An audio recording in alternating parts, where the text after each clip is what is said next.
102.5. Caroline, Willy, D-Mase, 102.5, 106.3 The Game. Hey, this is Phil Forsberg.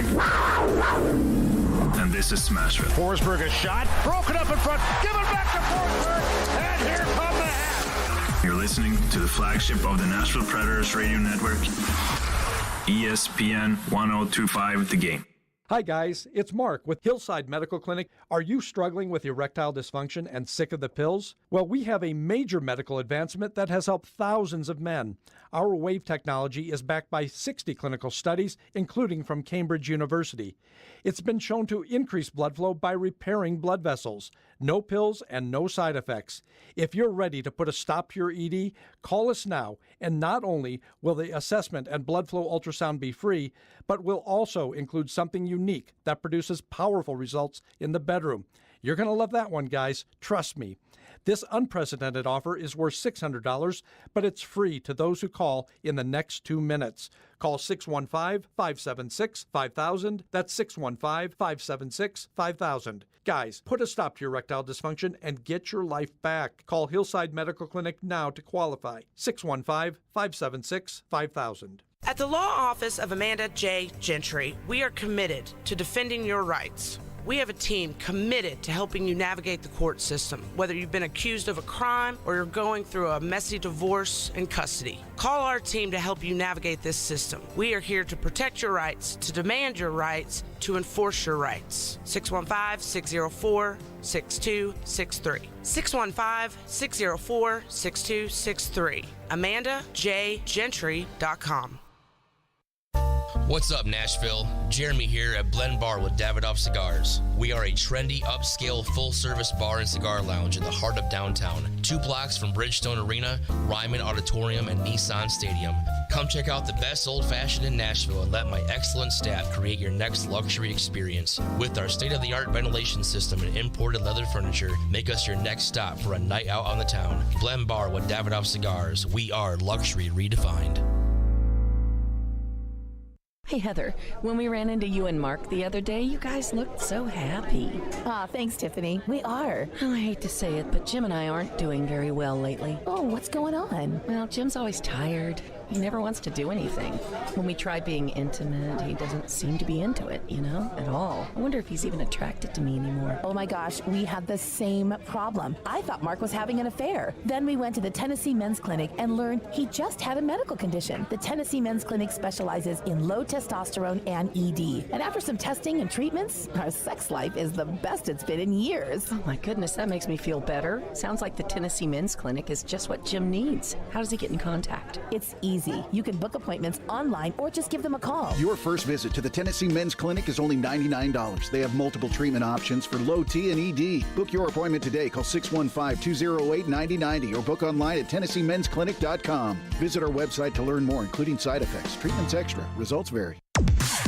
When you want live and local. If they were just better at the offensive line. You can be a contender in the AFC again. They've had more winning seasons than not. 102.5 and 106.3 The Game has you covered. Looking for some national programming? Why do I want to get a running back like that 5 more years? The AFC now is so deep at quarterback. Check out 94.9 The Fan. Nashville's home for all things sports is 102.5 and 106.3 The Game and 94.9 The Fan. Hey, this is Roman Yossi. You're listening to Nashville's best sports talk, ESPN 102.5 The Game. So we're not going to talk about, one thing I'll tell you guys, and, we have the agents that I have spoken to, we won't negotiate publicly. That's not what we're going to do. We're a family, and we're going to keep family business in-house, and when that time comes for us to make a public announcement one way or the other, we'll do that. There you go. That was Rand Carthon at the NFL Combine, and he was talking about the negotiations with Jeffrey Simmons' contract, keeping everything in-house, as they should.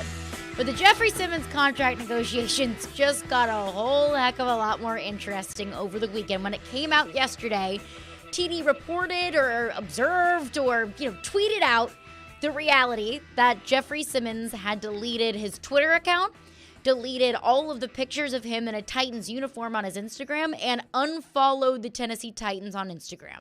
And I know you're probably rolling your eyes thinking, this silly social media war, bold claims about social media. And you may be rolling your eyes saying, that's just, what players do now. And I do think that to a certain extent that is true. We saw Kyler Murray do the same thing. He scrubbed his Instagram of all of his Arizona Cardinals related posts, and he is still with the Arizona Cardinals. But I think the reason why, especially Tennessee Titans fans, should have a little bit of a red flag up is because this is not the first time that this has happened over the past couple of years. Let's not forget A.J. Brown last season still had the same similar, social media battle with the Titans that we see this year. Of course, Jeffrey Simmons scrubbing his Instagram. We saw plenty of tweets from A.J. Brown this past season. And Rich Eisen spoke about A.J. Brown's social media antics this past season. This was Rich Eisen. These young wide receivers are either making some noise saying I'm not showing up, or they want their new contract. And what do? You look to the gram, as you see in this day and age, or in the case of A.J. Brown of the Tennessee Titans, his Twitter feed. He sent out this tweet yesterday. I'm a diva and a bad teammate all of a sudden. LOL. Okay, do what you have to do then, and so will I. Now, who's that talking to? Yeah. Is he talking to fans who are upset with him for wanting a new deal? And we'll get to that in a second.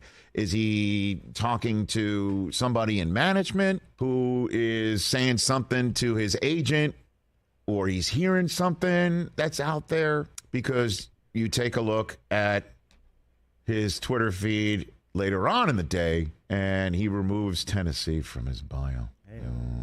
Oh, boy. Now, we've looked to the gram, right? And he still's got photographs of himself there, right? As of an hour And ago. everybody, this is a silly game. It is a silly game. Very. Yeah. But it is a sign of disgruntlement, and disgruntlement can lead to anger and lead to holdouts and lead to breakups and lead to demanding this and demanding that. So there you go. That was Rich Eisen about A.J. Brown's social media a year ago, and we know what happened there. A.J. Brown was obviously disgruntled. A.J. Brown was obviously unhappy, and A.J. Brown is no longer here because of the contract negotiations. That's why it matters, is because that's how players in their, early to mid-20s, that's how they communicate. That's how they express either, concerns or disgruntlement, to use Rich Eisen's word. That's how they express things. And when contract negotiations are going on, sure, it could have been the agent saying, just go ahead, this is what we do. Scrub your social media, just cut ties for now, and we'll continue doing negotiations. But it is how players communicate now. And considering what we saw from A.J. Brown this past year and everything that happened with A.J. Brown, I don't think it's something that can go ignored. No, I don't think you could ignore it. I don't think Jeffrey Simmons is the same as A.J. Brown. Time will tell. But you have to take note that he did this. Now, when I hear Rand Carthon speak, I see a pretty level-headed guy. And I see a guy that's trying to build a relationship with Jeffrey Simmons the way that you should. To me, that's what's real. The posturing on Instagram, I think we can sit and debate as we did last summer with AJ for a long time. But I think the reality, and let's go back to last year. AJ did all that. There were a lot of shenanigans. But I think Mike Vrabel thought all along, we'll get this done. I have a real relationship with a strong foundation with AJ Brown, and we'll work this out. I'm not worried about all this other noise on social media that people are trying to interpret. And I think he felt like that would have worked. But they didn't come to the money that they liked. He wanted more. John Robinson pulled the trigger on the trade. And I think it really upset Mike Vrabel. I see Jeffrey Simmons. I can only go by the actions I've seen, everything that he said. He really appears to be a team guy that loves it in Nashville, that wants to play for the Titans. And so I'm going to take his word for that. So I'm not going to read too much into it. I still feel like this deal is going to get done. It's the number one priority for the entire organization. So I'm not going to panic when I see this. I don't know if it's just being used as a tactic on what happens there, but I don't think it's time to overreact. And I hear you, but I said the same thing about A.J. Brown last year. That he but wanted A.J. to Brown be here. was taking baseball swings. He was doing all kinds of things. He was working out with Jalen Hurts. He was doing more than just wiping off the social media stuff. True? Yes, He true. was doing a lot of goofy stuff. He's doing a whole lot of Twitter fingers. You are 100% correct. Yeah. But I still felt the same sentiment about A.J. Brown this past year. I felt like A.J. Brown wanted to be here. He said he wanted to be here. He wanted to play with the Titans. And the Titans said the same thing. Because a week before that Rich Eisen clip that we just played, Mike Vrabel went on the Rich Eisen show and said he wanted A.J. Brown in Tennessee. And I think that the Titans still feel the same way about Jeffrey Simmons, that they want Jeffrey Simmons in Tennessee. So it just feels a little too familiar for comfort with the way that the A.J. Brown thing went down and now with Jeffrey Simmons. That's true. And I don't think Mike Vrabel was lying. I think up until the second that I don't think until the second the trade happened that Mike Vrabel thought they weren't going to get that done. Agreed? I think he was really surprised that it got to that point. Yeah, I don't think he would. So I don't. And here's the real question. This is what I would like to know, because it's a different general manager now, and we'll never know the answer. But how much, in reality, did the AJ shenanigans affect negotiations? I was arguing all summer last year that stuff should not make any difference. You know what AJ does over here. You know, he goes on a podcast with, wasn't it Debo Samuel's mom, where they were talking about on Instagram all kinds of stuff. Yeah, there was all kinds of stuff that was happening. And I kept thinking, look, this is all posturing. But what happens when they're actually talking face-to-face as human beings and getting down to business? That's really what it comes down to me. All this other stuff I don't think really should matter. It should not affect the negotiations. To me, if you're doing a good job of what Rand Carthon says he's doing, build the relationship, build some trust, and then it gets down to brass tacks as far as what are you willing to pay for a player of a guy like that's caliber. And they did not, this is different leadership now, but John Robertson did not think that A.J. Brown was worth the market change that a lot of those wide receivers at that stage of their career were getting, including A.J. Brown. So he made the decision, and it cost them dearly the first year. Now, down the road, it could look good if Treylon Burks ends up being a good receiver. Maybe the roster gets turned over, and maybe 5 years from now we're saying, okay, they took a real hit in the short term, but they came out okay in the long term. Time will tell, but certainly the first chapter was heavily against the Titans. And I'm with you. I mean, the only thing that matters are the conversations that are happening behind closed doors between Jeffrey Simmons, his team, Rand Carthon, and Mike Vrabel. But the only peek behind the curtain that we have of how those negotiations are going is what Jeffrey Simmons did on his Twitter and Instagram account. Maybe it means nothing, but that is all that we have. We won't know what the negotiations are like. Rand Carthon said, those are behind closed doors. That's family business, and we keep family business away from the public, and that's how I think it should be. But when the only peek behind the curtain that we have, the only indication of what some of those conversations are or how some of those conversations are going is Jeffrey Simmons scrubbing the Titans from his Instagram, I think it should be a red flag. But is it the only one? I think I could say that everything I've heard him say publicly, Jeffrey Simmons, is positive about wanting to be with the Titans. True? Yes. So I don't think this is the only thing that's happened. This goes against everything that we've seen so far. So this is the first time we have to say, wait a minute, what's going on here? Is something going on? But up till now, I haven't felt like there's any animosity between the two sides. I just know that it's going to be a gargantuan contract, right? We're talking about a lot of money and a very complicated negotiation. I think we knew that was going to be tough. But I felt like Jeffrey Simmons wants to be a Titan, and the Titans want Jeffrey Simmons around for the next however many years. And so you should be able to come to the right terms. But this is a difficult one because of how great he is, how young he is, all of that stuff. And I thought the same thing about A.J. Brown because I thought A.J. Brown wanted to be here. The Titans wanted him here. I feel the same way about Jeffrey Simmons. I think the Titans want him here. I think that he wants to be here. But what's his number one priority? Staying in Tennessee or getting paid? And I think for Jeff, it's getting paid. And if I'm Jeff, it would be getting paid. NFL, not for long, cash in when you can, especially whenever he got injured this past year. He was out for a couple of games. He should want to get paid. He should want to get paid what he is worth. But I think the point that you're making, too, is based on what happened last year, like he was the good guy. He didn't make any ruckus. He practiced. He played hard. He played hurt. And I think there are a lot of people from the business end saying, okay, you got to play hardball now, Jeffrey. You can't be the nice guy, right? This is a business. You got to protect yourself. And I don't blame those guys. Like, I don't blame his inner circle for saying, hey, look over here with Lamar Jackson, how tricky his situation has got with the same thing that happened to you. He played hurt. And so I get it. His strategy probably is to play a little more hardball this year than it was last year. And that's fine. And that doesn't mean he doesn't want to be a Titan, but it does mean he's got to take a strong stance to get what he needs. He's earned it. Let's get your thoughts on it. 615-737-1025. Chris, Titans and Truth, has been waiting very patiently and is up next. What's up, Chris? Hey, Caroline, how you doing? Mr. Willy, good to talk to you in person. Get to talk to you for the first time. I got 3 points. For Titan fans out there, as Aaron Rodgers would say, RELAX.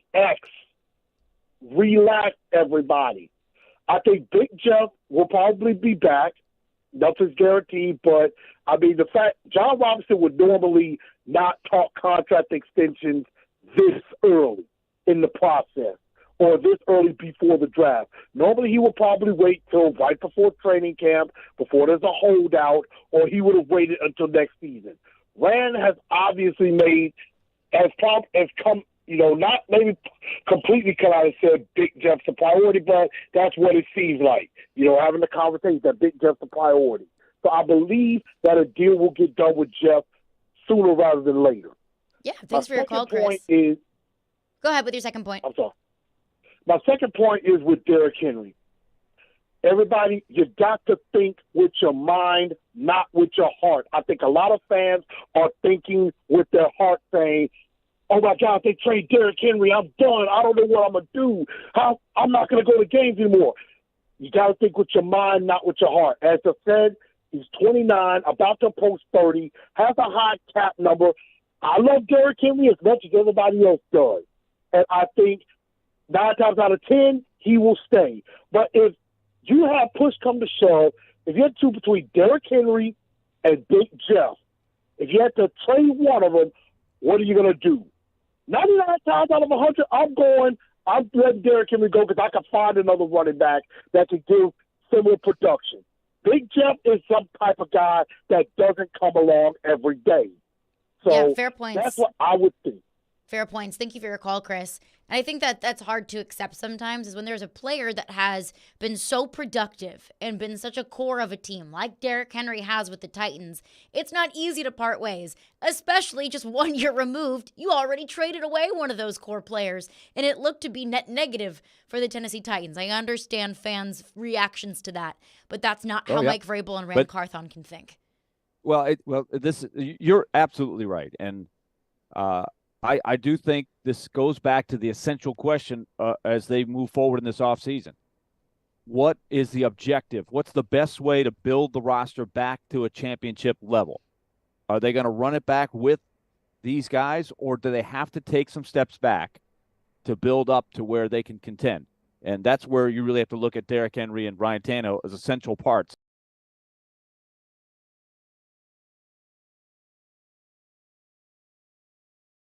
Sign Jeffrey Simmons, and so you're looking at all your options. There's reworking those two guys' contracts, which means they're with you a little bit longer, but that takes Derrick Henry deeper into his career, into his 30s, etc. And Derrick reminded us of this when we were tweeting it or texting in our little group text this morning. The Titans did release Steve McNair. They released Eddie George. They released Derek Mason, and on down the line, right? This does happen sometimes. So trading would be something that would, you're getting something back. But there's another scenario, too, down the road. Someday, this happens with all of the great players. Almost all, right? Unless they retire. But most of the time, you do end up having to part ways with the most beloved players of your organization because of the business part of it. It's a business. It's a business. 615-737-1025 is our phone number. We're right back into your phones coming up next. Plus, Chris says he thinks Jeffrey Simmons is going to be back next year. And I agree. And I'll explain why. Caroline, Willy, D-Mase, 1025, 1063 The Game. Want the latest on college football and Nashville sports? They can be a fully formed model of what they're going to be offensively moving forward. Join Outkick 360's Chad Withrow every Friday at 5 with Stillman and Company. You don't know what's going to happen with the roster or the team. He'll bring opinions and charisma for a full half hour every week. This is a good lesson about sports and what we think and what actually happens. Chad Withrow on 102.5 and 106.3 The Game and the Game Nashville app. Attention all fire and safety line experts. Middle Tennessee's fastest growing fire protection company is looking for experienced service technicians, designers, and sprinkler system experts like you. Tired of working for a large corporate employer? Work for a company where you're more than just a number. Jarrett Fire Protection is owned and operated by Nashville natives and wants to invite you to grow with their amazing team. Hi, I'm Jason Jarrett, owner of Jarrett Companies. I'm looking to hire experienced sprinkler experts and will offer a sign-on bonus of up to $5,000 for certified professionals. In addition to our great benefits that include a 401k match, PTO, and top pay with annual bonuses, we will also provide you with the top-of-the-line tools, trucks, and equipment that you need to grow your career. Our customer base is large and business is booming with many opportunities for advancement. Give us a call or go online to jarrettfire.com and apply today to become a member of our family and protect our community. That's JARRETT fire.com. Jarrett Companies, where we are above and beyond industry standards. The team at Mercedes-Benz of Music City have done it again. Here's Edwin Vickery to explain. 4-time recipient of Best of the Best. Less than 10% of the dealers in the country receive this award. How did you do it? We say culture eats strategy for lunch, because we can strategize all we want, but unless you have the right culture and chemistry in the dealership, it will not work. Live the dream at Mercedes-Benz of Music City, mbofmc.com. Gary Ashton here. People walk up to me all the time and say, don't sell without the intel. This message couldn't be more true. Right now is a fantastic time to buy or sell your home in Nashville, but you can't do it without the intel. No one has more intel than the Gary Ashton team. So what is this intel we keep hearing about? Intel so you can sell your home without stagings or showings? Intel on where to find your next home so that you can sell your current home while the market is hot? And intel that helps you win the buyer battle and cash in on your home equity. For more intel, visit GaryAshton.com, where we can give you the insight and the most up-to-date real estate intel in Nashville. Plus, the Gary Ashton team is the official real estate team of the Nashville Predators. Get the confidence to sell your home and find the dream address without the stress. Visit us today at GaryAshton.com. That's GaryAshton.com. And remember, don't sell without the intel.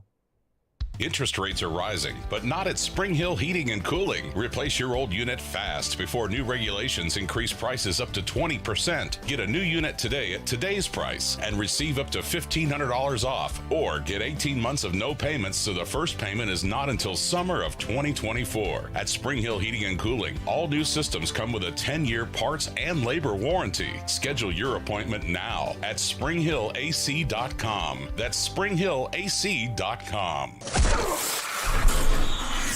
The sports talk doesn't end on Friday. Join Michelle Knezovic and Junie Riddle for Michelle and Junie. As long as he wants to coach there, he will be able to coach there. I think that really did save the hope of this team. Michelle and Junie, presented by Superbook Sports, every Saturday morning at 9 on 102.5 and 106.3 The Game and the Game Nashville app.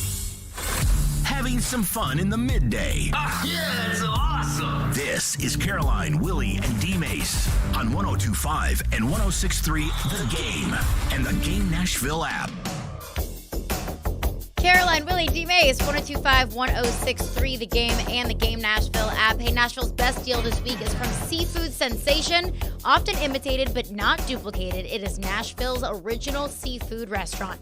While supplies last, grab half off a $25 gift card to the Seafood Sensation located at 2209 Murfreesboro Park in Antioch. And you can enjoy some of your favorite seafood dishes like their crab legs platter, grilled salmon, and more at theGameNashville.com/deals. Unless you have a thought, Willy, to the phones?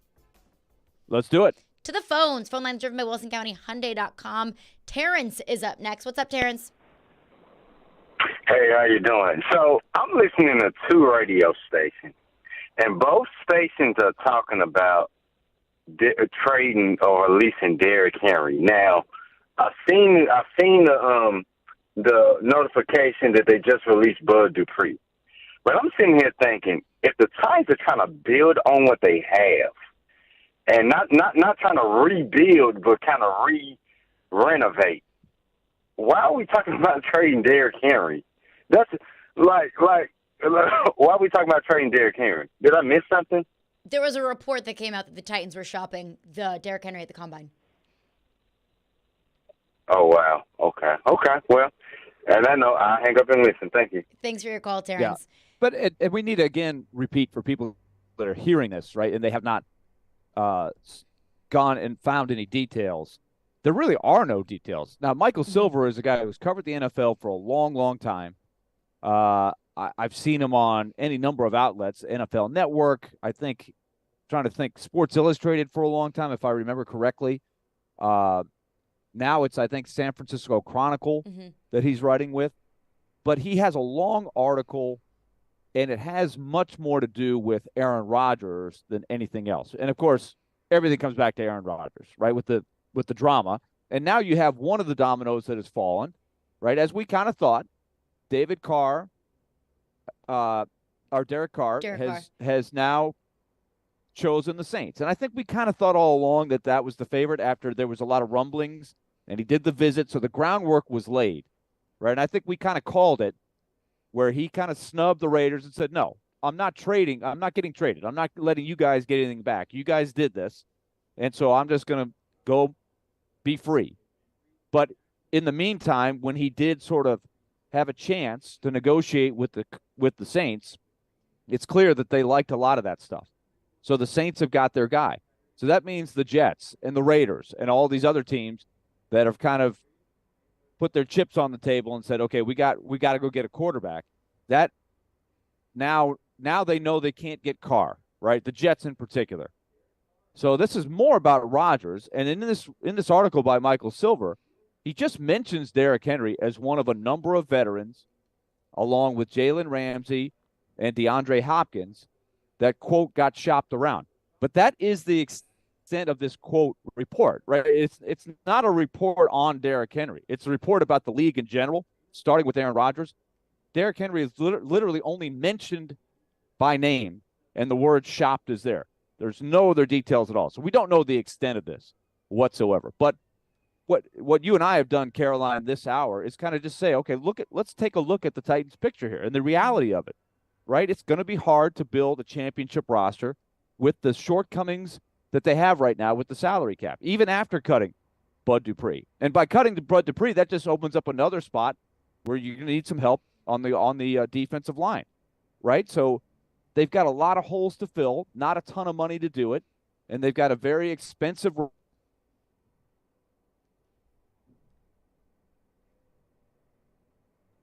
to a huge contract. So put all that together, it's very complicated for Rand Carthon, and so you have to look at all your options. Yeah, and the Bud Dupree move, I don't think is any sort of massive move or indication that the Titans are, selling everything off and starting anew. Bud Dupree was expensive and always hurt. You can't hold on to those guys. It was the Agreed. Same thing with Taylor Lewan. He was always injured and too expensive. That's just a waste of money when you can't rely on one of those guys. So Bud Dupree, the Titans releasing Bud Dupree, to me, I don't think was a surprise, and I don't think should be a surprise to anyone else. Yeah, when you're too expensive and not productive, you get cut. That is the life in the NFL, especially when you're a veteran player. That's the formula. Let's get back to your phones. Phone lines driven by WilsonCountyHoney.com. One texter texts in and says, question, would you trade Jeffrey Simmons for Patrick Mahomes or Josh Allen or Joe Burrow? If the answer is yes, do you consider a trade with Chicago for the first-round pick? I think that those are, it might be a little bit of a flawed question because we know that Patrick Mahomes is elite. We know that Joe Burrow is elite. So I think that you would be out of your mind to not trade Jeffrey Simmons or any other piece to get one of those elite quarterbacks. Trading Jeffrey Simmons for the first overall pick is a complete unknown. If you knew you were going to get Patrick Mahomes, every team in the NFL would be doing it. Every team in the NFL would be packaging all of their picks and their best players in order to get that quarterback. You don't know if the first overall pick in this year's draft is going to be Patrick Mahomes, because history has shown us more likely than not that guy isn't going to be Patrick Mahomes. Patrick Mahomes wasn't a first overall pick. So many first overall quarterbacks that have been taken have ended up not really amounting to much. I don't want to call them all busts, but Baker Mayfield was a first overall pick, and now he's a free agent that doesn't even seem that attractive to a lot of teams across the league, to a lot of quarterback-needy teams across the league. So you have to keep that in mind. The first overall pick does not mean Joe Burrow. Not automatically. That is one thing that is for certain. I also do think, Caroline, I was just in Chicago, and I was talking to some people there that I know that are big Bears fans. I think there's a lot of talk there that they actually will absolutely listen to offers for the first pick, because I think the consensus is they really like Justin Fields and they feel like he can turn into something. And if he's the guy, then you're in an advantageous position, even if you just move down to number 2 or number 3, right? And just let the other guys who want the quarterbacks move up and you slide down a couple picks. I don't know if the Titans would be in on that. I just think they need all the picks that they can get, the Titans. But it is intriguing, right? If you are going to go down this road of, if you come to the conclusion that we're not ready, we're not in a great position to be successful this year. We got a lot of issues here with our cap. We want to go in a different direction. We've got a new stadium coming up down the road. What's the best way to be great at that spot? Then, these are all things you got to ponder. And I know that those are all things that Mike Vrabel and Rand Carthon are pondering as well. 615-737-1025 is our phone number. Jeffrey Simmons scrubbed his Instagram of his Titans photos, unfollowed the Titans on social media. What does that mean for the contract negotiations? And what leverage does each side between Jeffrey Simmons' camp and the Titans, what leverage do they have? We'll get into all of that coming up next. Caroline, Willy, D-Mase, 102.5, 106.3 The Game. ElectronicExpress.com. We make it happen. Hey Nashville, TJ Anderson here. With real estate listings, you have to read between the lines. Like waterfront property, more like a mosquito farm. Pride of ownership, they're really proud of the DIY job they did. Seller says sell. Really? I thought they just put it on the market for fun. My team at TJ Anderson Homes of Benchmark Realty is ready to help both home buyers and sellers decode the market. Oh, and if it says don't let this one pass you by, it's probably on wheels. Google TJ Anderson Homes, read our reviews, and see why we are referred for a reason. TJ Anderson Homes of Benchmark Realty, 615-432-2919.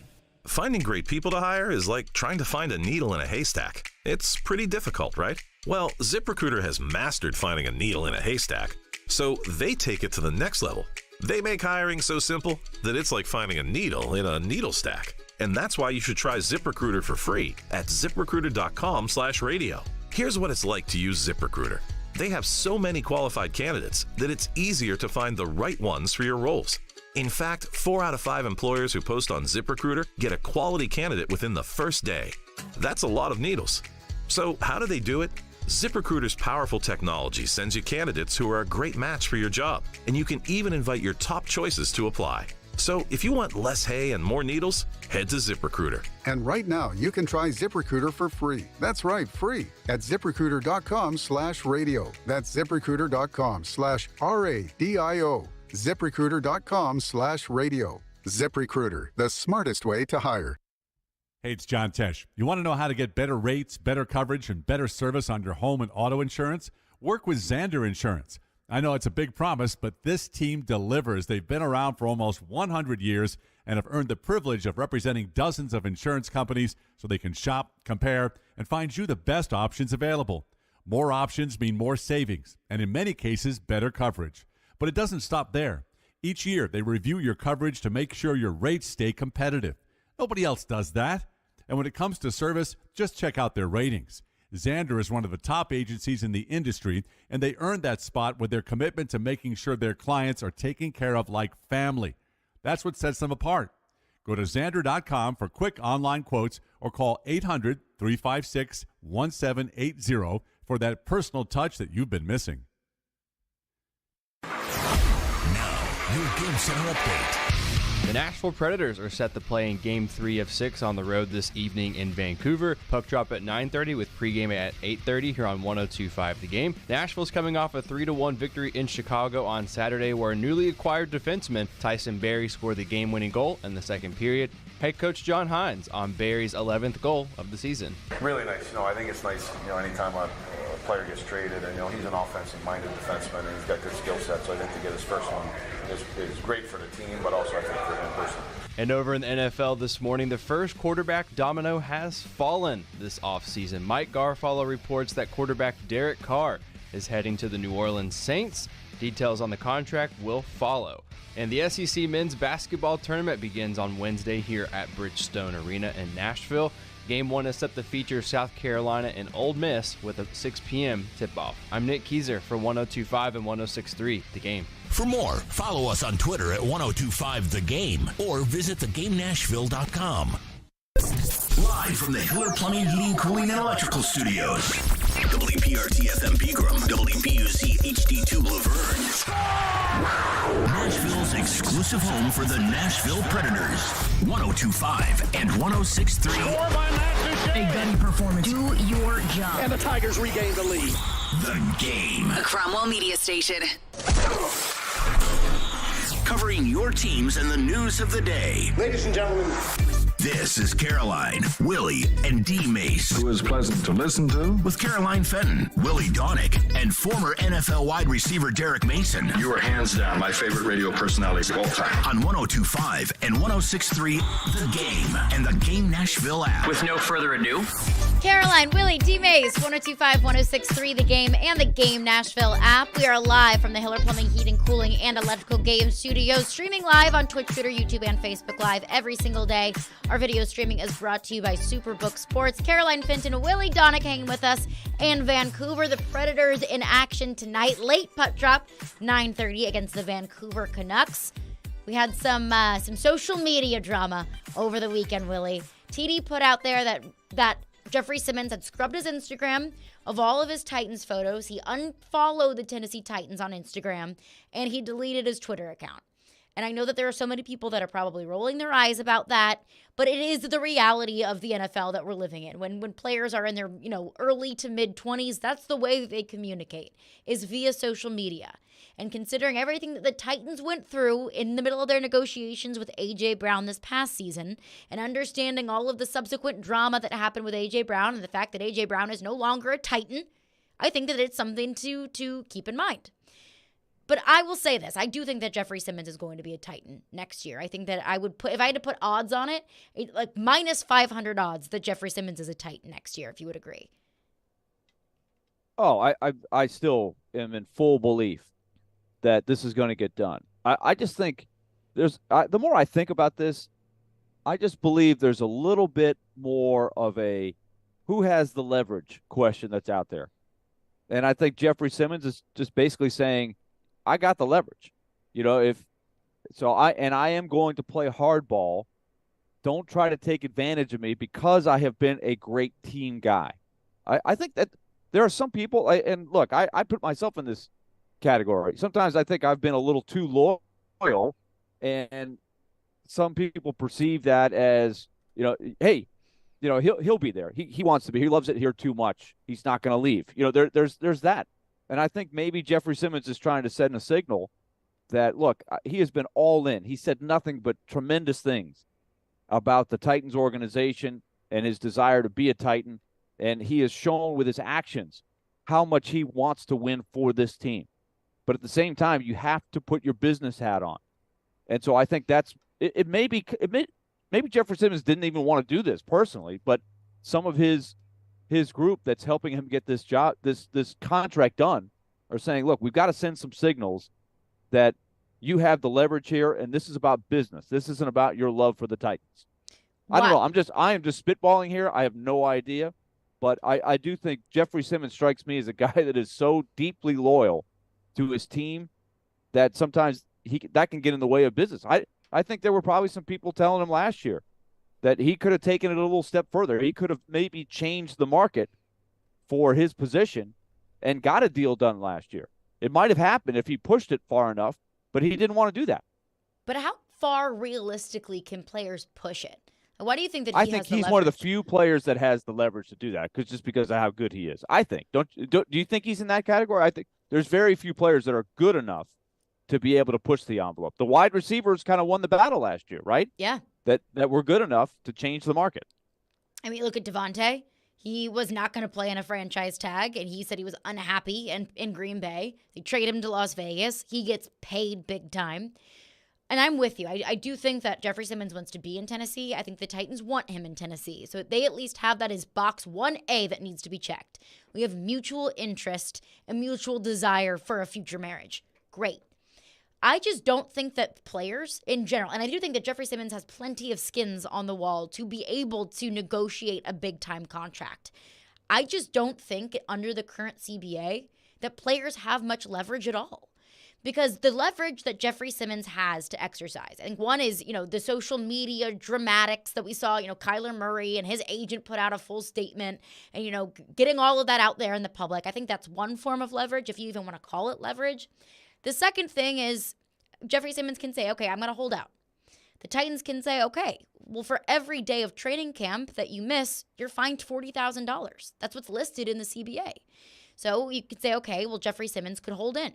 He could come to training camp and he can ride on the bike and be in the sand pit and be there to avoid the fine, but not actually participate. And he can do that as long as negotiations are going on. But the Titans can get to a point where they say, look, Jeffrey, if you're not going to participate, if you're not going to, meet us halfway here, we'll suspend you for conduct detrimental to the team. So he doesn't really, that's the holding out, quote unquote, holding out or holding in is the only leverage he has. He can only do that, though, if he's willing to get that $40,000 fine. So let's say if he decides to hold out all of training camp.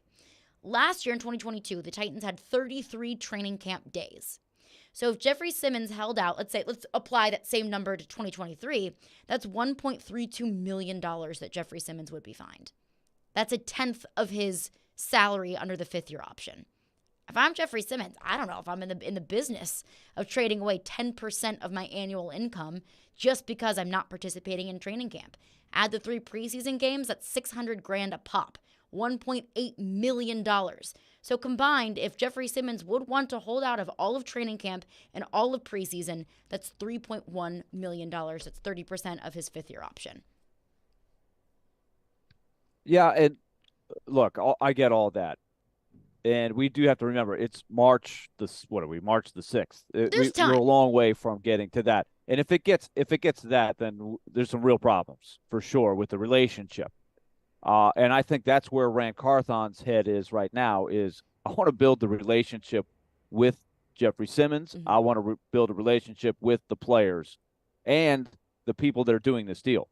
And hopefully, cooler heads prevail, and there are practical, meaningful talks, and you have a deal that is a win-win. But I do go back to the leverage question. I don't think you want that. Now, here's the thing that I thought about when you were throwing all that out there, because you don't want it to get to that. No. I remember the Le'Veon Bell a couple years ago. Mm-hmm. It was the worst case scenario, right, where there was that standoff, and it went well into the season, went all the way through the season. He sat out the whole season. He sat out the whole season. That was crazy. But he lost $14.4 million because of it. But Le'Veon Bell, I don't think, had the leverage that Jeffrey Simmons has here. Now, the one thing that makes me wonder is if in the process, right, if we're going through these months, and Rand Carthon looks around and says, look, we're going to go down this road. We might shop around Derrick Henry and trade him. We might trade Ryan Tannehill while we're at it, and let's just start over.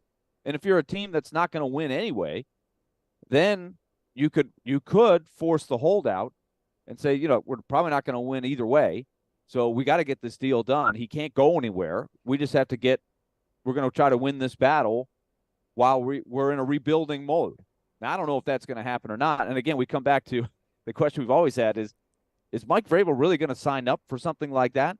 So let's just hope it doesn't get to that, to where we sit here on March the 6th. But I am curious where they're going with this roster, because it is all tied together with the other story we've been talking about today is, are they actually throwing Derrick Henry's name in there as hey, look, what would you give us for Derrick Henry? We're just kind of kicking this around. We have a lot of different decisions we've got to make here as we reshape the roster. We've got a new GM. What does Mike Vrabel think of all this? The only thing that I think I believe to be true about how Mike Vrabel feels about all of this is what you just said. He doesn't have any interest in rebuilding. I don't think he has any interest of taking, 5 steps back in this next season in order to take leaps and bounds forward. I think the unfortunate reality in the NFL with coaches, whenever you go through a rebuild, probably won't survive it. And and I think Mike Vrabel knows that. But if the Titans do rebuild, they're so bad for a year, and there's no guarantee that rebuild or that step back is only limited to a year. It could be a 5-year period where the Titans just aren't very good. I don't think anyone in that building, Amy Adams-Strunk included, has any interest in that. So I think that's the only thing that I know for certain how Mike Vrabel feels. How he feels about contract negotiations or shopping Derrick Henry, I don't know. But I think you kind of almost have to be open to anything and everything at this point. In my opinion, anything and everything short of Jeffrey Simmons. Yeah, and so that's what makes me curious. If this does take a while to get done, how does Jeffrey Simmons view it? Is, if as he's negotiating, he watches them go into some level of a rebuilding mode, does that change his outlook? But the fact remains, he is under contract for this year with the Titans, so he can't really go anywhere. So how far would he want to take it? I really hope it doesn't get to that. This is I know everybody's sort of scarred from what happened last year with A.J. Brown. Doesn't mean it has to happen again this year. Right. And I totally fair to be scarred about that. And I think that's also another reason why I don't think the Titans are going to be doing anything with Jeffrey Simmons, is the outside perception of what happened last year. And we'll get into that coming up next of, the only reasons why, or the only areas that I see any avenue of why the Titans wouldn't re-sign Jeffrey Simmons. We'll get into that coming up next. And we've got a bunch of phones, Willy, so we'll get into those coming up next. Caroline, Willy, D-Mase, 102.5, 106.3 The Game. Every Wednesday at noon. That fits the mentality of what they're going to do. Outkick 360's Jonathan Hutton joins Caroline, Willy, and D-Mase to talk all things Titans and NFL. Much more creative in how you go about calling certain plays. He's got opinions and insights on the two-tone blue. That doesn't mean that you can't have great or don't need great quarterback play. Catch Hutton every Wednesday at noon on 102.5 and 106.3 The Game and the Game Nashville app. Time to talk about Lee Company, 615-567-1000, proud sponsor of our radio coverage. And that will have you up late tonight, but it's going to be fun. Nashville has won 5 out of 6. They've been playing some pretty good hockey here after the trade deadline. We'll see what happens with the lineup tonight against the Vancouver Canucks, who have their goalie back in Thatcher Demko. So he has been keeping them in games. The last game was a wild 5-4 Nashville win in the shootout. So this one could be fun tonight. Meanwhile, Lee Company not only sponsors the Nashville Predators, but they've got all your needs ready for as the weather gets warmer. Make sure your air conditioning unit is checked and jump in on the home maintenance plan. The home maintenance plan gives you that year-round coverage. You're going to feel good about things because the preventive maintenance is the way to save money down the road. You pay a small monthly fee. You get checkups on your air conditioning, heating, plumbing, and electric systems year-round. And when the repairs need to be made, you get discounts on those repairs from Lee Company. It's a great system. Lee Company, proud sponsor Nashville Predators. Give them a call, 615-567-1000, or go online at leecompany.com.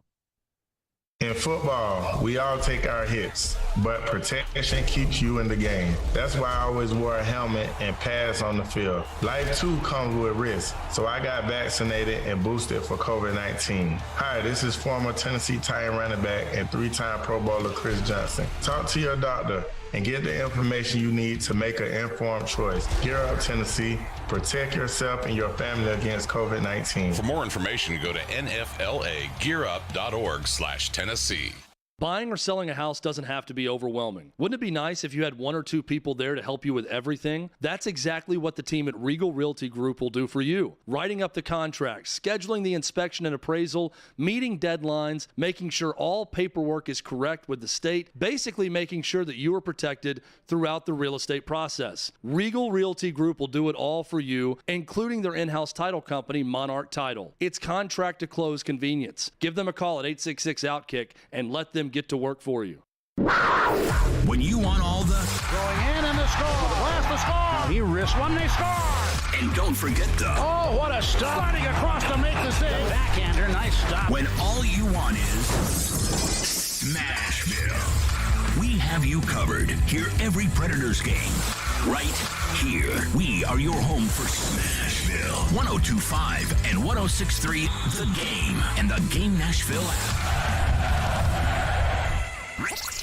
Anyone want to tell me what happened? Did you miss any of today's show? It's okay. It's fine. Don't worry. Subscribe to the Caroline, Willy, and D-Mase podcast on Apple, Spotify, and other podcast platforms, or by going to thegamenashville.com. All right, I'll give it a shot. This is Caroline, Willy, and D-Mace on 102.5 and 106.3 The Game and the Game Nashville app. I gotta ask you, is it your preference to be here? I mean, this is all you Yeah, know man. in the NFL. Yeah, man. When I first got drafted here, they believed in me.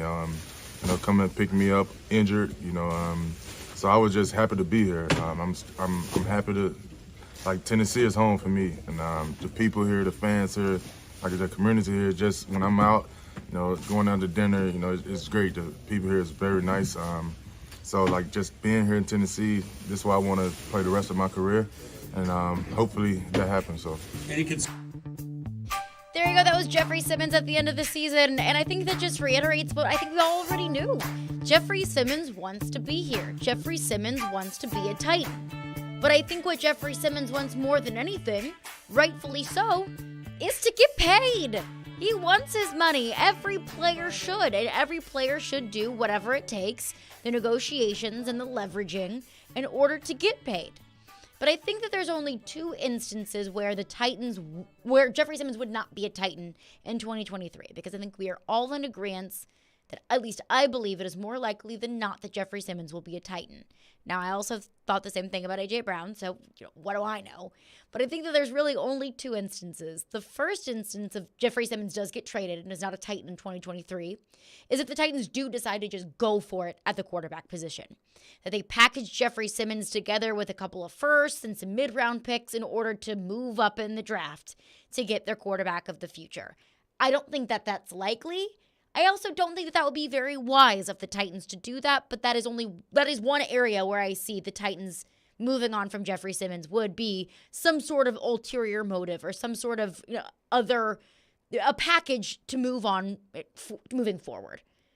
And I think the second thing would be the Titans just don't have enough money. The Titans just absolutely positively cannot trade Jeffrey Simmons.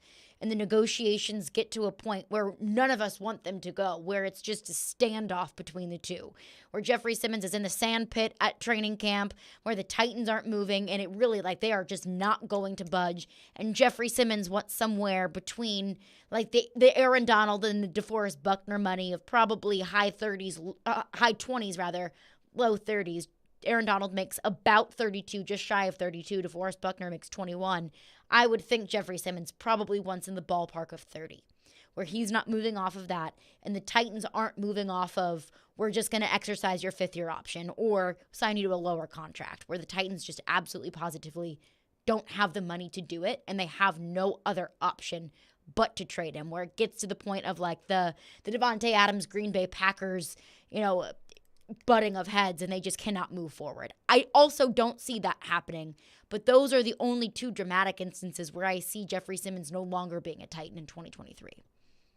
Well, the first one of the trade, to me, that doesn't make sense to me. I don't think that would be wise. I'm with you on that. Mm-hmm. But let's get to the second part, because I think that's really the key here. Because I do think his market value should be in the neighborhood of Aaron Donald, because he's young. He's been such a difference maker. And so I'm with you. He's in that ballpark, right? That's his market value.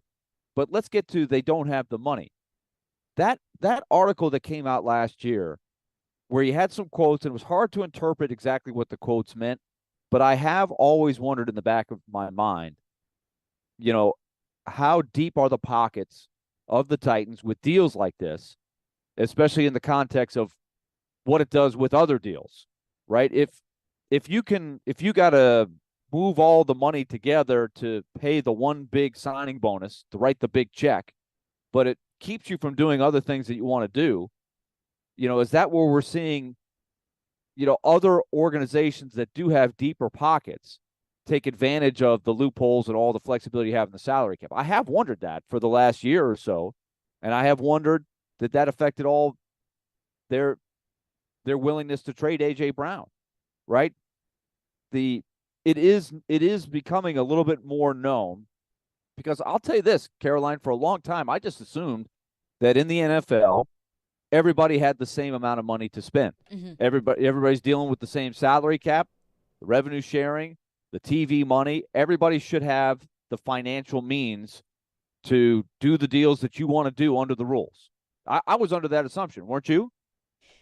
Yes, but the way that the But salary we've heard cap otherwise is, yeah. in the last couple of years, right? That there are some teams that don't really have the ability to write the cash checks, the big checks to do everything you might be able to do under the rules. Other teams do have the deeper pockets to do it, the revenue streams. Chris Mortensen was on our show last year around this time, right where the A.J. Brown stuff was starting to brew. And he was laying this out to us. And I really took note, because he used the Titans as an example of one of the old school family models of ownership that is around, but they don't quite have the deep pockets. They don't have a stadium that has the revenue streams that, for example, the Cowboys would be an extreme example, right? They've got their own stadium. They've got this huge revenue streams, and they've got an owner that's got really, really deep pockets. Rams are the same way. There's other teams that kind of fall into that category. Yeah, the Rams are a great example. So this is a test for the Titans, and they've never really come up and said, yeah, we're having trouble with this kind of thing. I don't know that they would ever admit it, but I do wonder if there were any restraints or if there are any guidelines that the GMs, and now we use Rand Carthon getting into this, if he's got any parameters or any restraints on how to get this deal done. I don't know. Well, I would say if cash is the issue, and cap and cash are different. Cash is the check that Amy Adams-Strunk has to write and give to Jeffrey Simmons or any other player on that roster, of money coming out of her bank account. If that's the problem, and it's still early. The Titans are using their negotiating power. They don't want to give up more cash than they have to. But if that's the problem, if that's what will eventually hold up this deal, if this deal does get held up, knowing how much the Titans value Jeffrey Simmons, then I would say that maybe cash could be a problem. But looking at 2022, Titans in cash spent, not cap, but actual cash spent. The Titans spent just shy of $222 million. $222,740,088 to be exact. Right now, since the Titans have released Bud Dupree, the Titans have active cash spent $134,000, around $135,000, including the dead cash money that they owe Bud Dupree. And that also includes the $10.75 million that Jeffrey Simmons is owed on the fifth-year option. Now, we don't know if the Titans are going to exercise the fifth-year option, but that is about a $100 million difference. Now, I don't know what Amy Adams-Strunk's bank account looks like, especially considering she's going to have to give up $500 million for the stadium coming up. So maybe Amy Adams-Strunk is looking at it like, look, I know we spent $222 million last year, but I got a big check that I'm going to have to write in a few years. So we cannot continue to spend that much money because we're building a new stadium. But right now, where it stands, the Titans are a little under $100 million less than they were last year in terms of cash spent, if that means anything. But I think that the stadium deal and the amount of money that Amy Adams-Strunk is going to have to put up, the entire Adams family rather, that could affect the amount of active cash that the Titans have to spend on Jeffrey Simmons. Yeah, it's just something to keep in the back of your mind.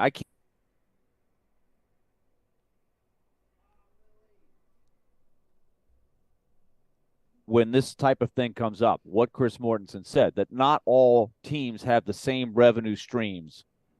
And it is easier in some of the bigger markets where you have a stadium that brings you more revenue and owners who have deeper pockets. It makes it a little bit easier to do the bigger deals.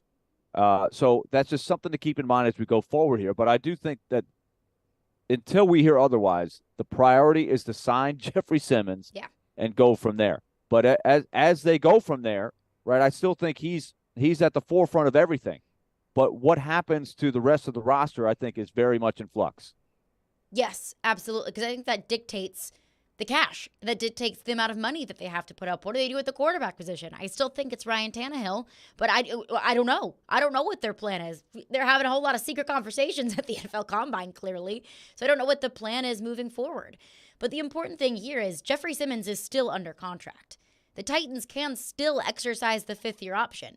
I don't think that's what Jeffrey Simmons wants. If I'm Jeffrey Simmons, I want my contract. I want my payday. I want my $30 million, a market fair deal moving forward. If I'm the Titans, I might have to say, look, I can't do that for you this year. We just simply do not have the cash. And I don't know if that's true or not. But that might be where the Titans are coming from. That the Titans really right now, where I see it, they've got all the leverage. Unless Jeffrey Simmons wants to, pay the fines for not showing up to training camp or, hold out, quote unquote, that doesn't seem like a very wise option to me if money is in the conversation. But where it stands to me, the Titans might be in a really difficult position with cash, but also they've got all the leverage. So I still think Jeffrey Simmons will be a Titan next year. 615-737-1025 is our phone number. First domino fell on the quarterback carousel. What does that mean, and what could it possibly mean for the Titans? We'll get into that coming up next. Caroline, Willy, D-Mase, 102.5, 106.3 The Game. I think it's a really good move. TD, it's never the offseason for ESPN's Teron Davenport. I mean, that's something you obviously have to look at. He's always talking about what's next for the Tennessee Titans. Quarterback is a really important thing that they have to get determined. Check out TD, Mondays at 1, Thursdays at 3, and Friday mornings at 8:30. Plus, the Talkin' with TD podcast. Looking forward to that. TD is on 102.5 and 106.3 The Game. Hey, what if you could be credit card debt free in 10 days? Think about that. Also, what if you could save as much as $1,000 a month out of your monthly budget? Loan Pronto's all-new Express Equity Line of Credit program is just what you need to execute these things. You don't have to do a full home refi. If you're looking for cash to address some financial needs, tuition payments, car loans, high credit card bills, anything that is on your mind, you don't have to do the full home refi. You can tap a small portion of the equity you have in your home and enjoy a super low monthly payment. With Loan Pronto's Express Equity Credit Line, you can close in 7 to 10 days, and a $50,000 loan would only cost you around $400 a month to repay. And you can take the cash you have and attack the high-interest credit cards or do a home improvement. Use the cash to your advantage. You can access up to 90% of your home's equity. So call right now. Stop the madness and say no to those 24% interest fees. Call Loan Pronto today. 615-499-5780. That's 615-499-5780. Or go to loanpronto.com. Equal housing lender, NMLS 166-1781. Subject to lender approval. It's electric in Smashville. The International Brotherhood of Electrical Workers Local 429 has a new path to a dignified career. Local 429 is accepting applications for the highest skilled electricians and linemen and is providing the best training in Middle Tennessee. They are the International Brotherhood of Electrical Workers Local 429. Call them at 615-889-4429 or go online to ibew429.org. IBEW Local 429, your proud seventh man since the beginning. Go Preds. Does this sound familiar? We have the worst agent in town, and we couldn't be more miserable. They showed up late to every showing, convinced us to lower the price way below market value, and let the cat in the house. We didn't even have a cat, but in the end, we never sold our house and lost our dream home. Hire our terrible agent and see the results for yourself. You'll totally regret it. Don't let that happen. Google TJ Anderson Homes and see why we are referred so often by home buyers and sellers. TJ Anderson Homes of Benchmark Realty. Office number 615-432-2919. At Staples, school is always in session.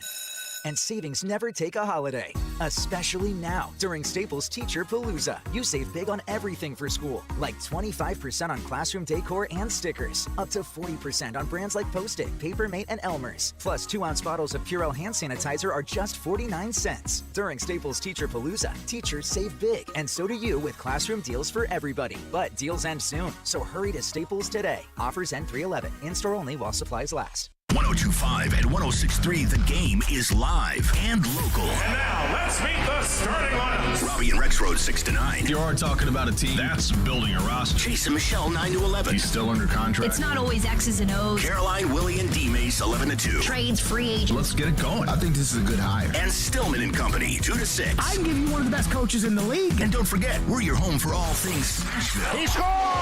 Nashville's best sports talk, 102.5 and 106.3 The Game. Hey, this is John Hines, and you're listening to Nashville's best sports talk, ESPN 102.5 The Game. Caroline, Willy, D-Mase, 102.5, 106.3 The Game, and the Game Nashville app. Willy is off to Predators duty, so the suit is hopping in. Chase McCabe, how we doing? Thanks for hopping in. Hey, thanks for having me, Caroline. Always happy to have you. So we're breaking down Derek Carr to the Saints. So this morning on Get Up, I'm listening to Jeremy Fowler, talk to the rest of the Get Up squad. And this is probably like 8, 9 o'clock this morning. And Jeremy Fowler says, I think the Jets are the front runners in the Derek Carr sweepstakes. Okay, I'm watching this. I'm clipping this, sending it to Nick. Derek Carr to the Jets could happen very quickly.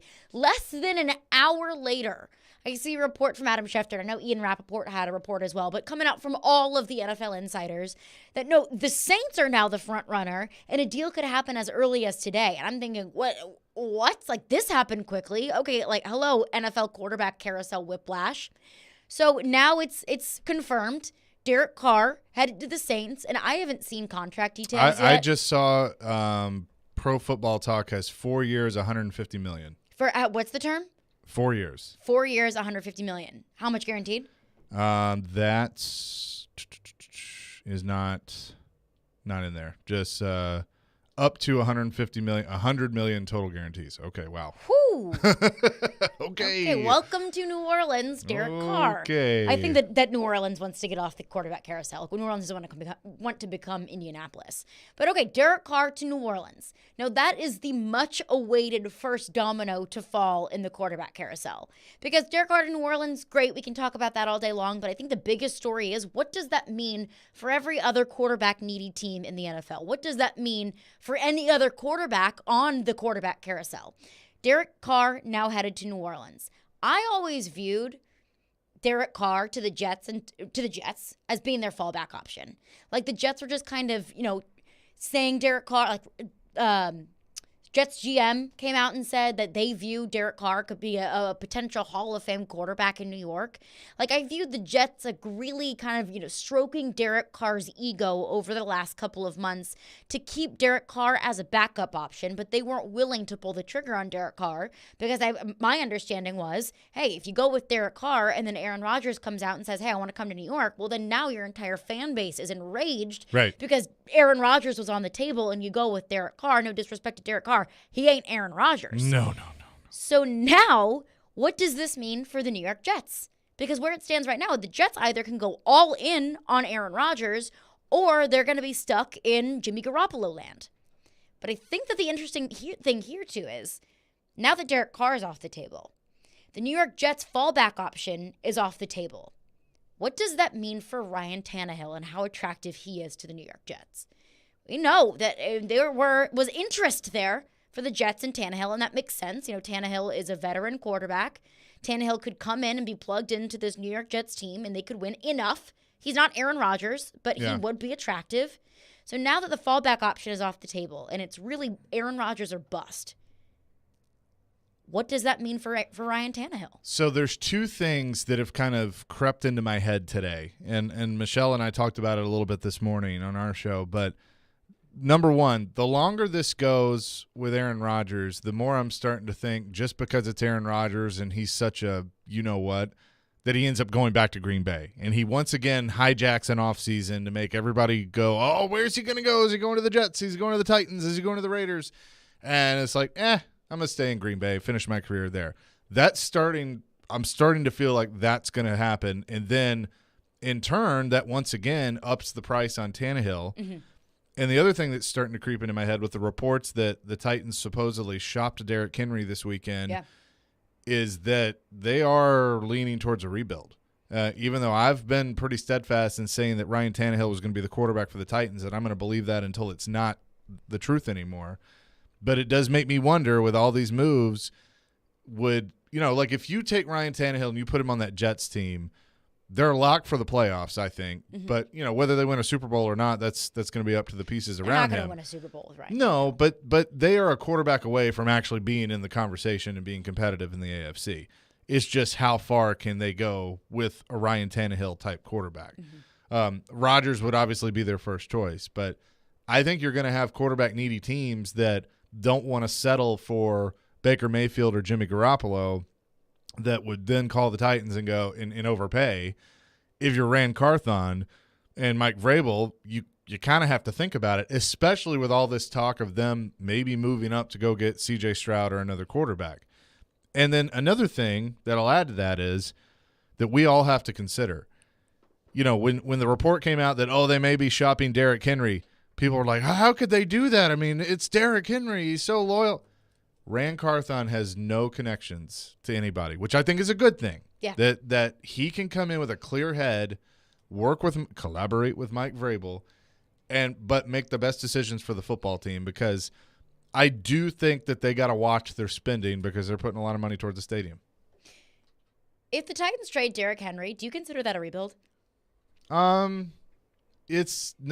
would still probably call it reset. It's kind of like I've said with the Predators, if they traded Saros, that's a rebuild. That's a rebuild.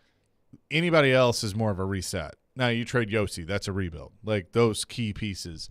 For the Titans, if you do trade the quarterback and the running back, then I'm going to say rebuild.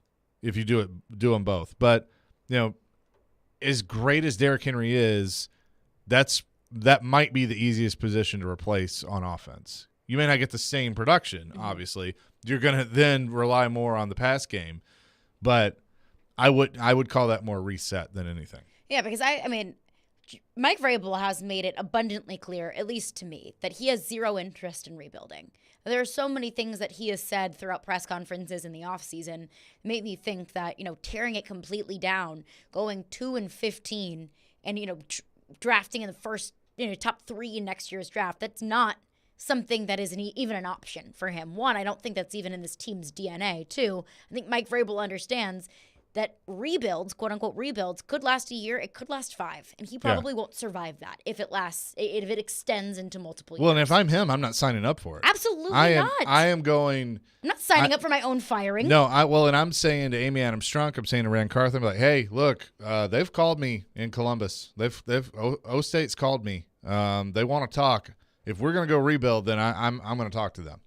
Yeah, I mean, he's whether got it's leverage. Whether it's true or not, you're going to start hearing that more and more. Rexroad's going to have more columns to write because that's going to be – I could totally see him using that card, and I would use that card because if I'm him, I don't want any part of a rebuild. Now, if you do it right and you move off of Henry this year and you trade Tannehill but you get Stroud and maybe you do – you don't make the playoffs and maybe you suck a little bit this year, you then use that draft – you hope to keep your first-round draft pick – for next year that you can go get a weapon for Stroud and then you're back at it in 2 years, similar to kind of what the Bengals did.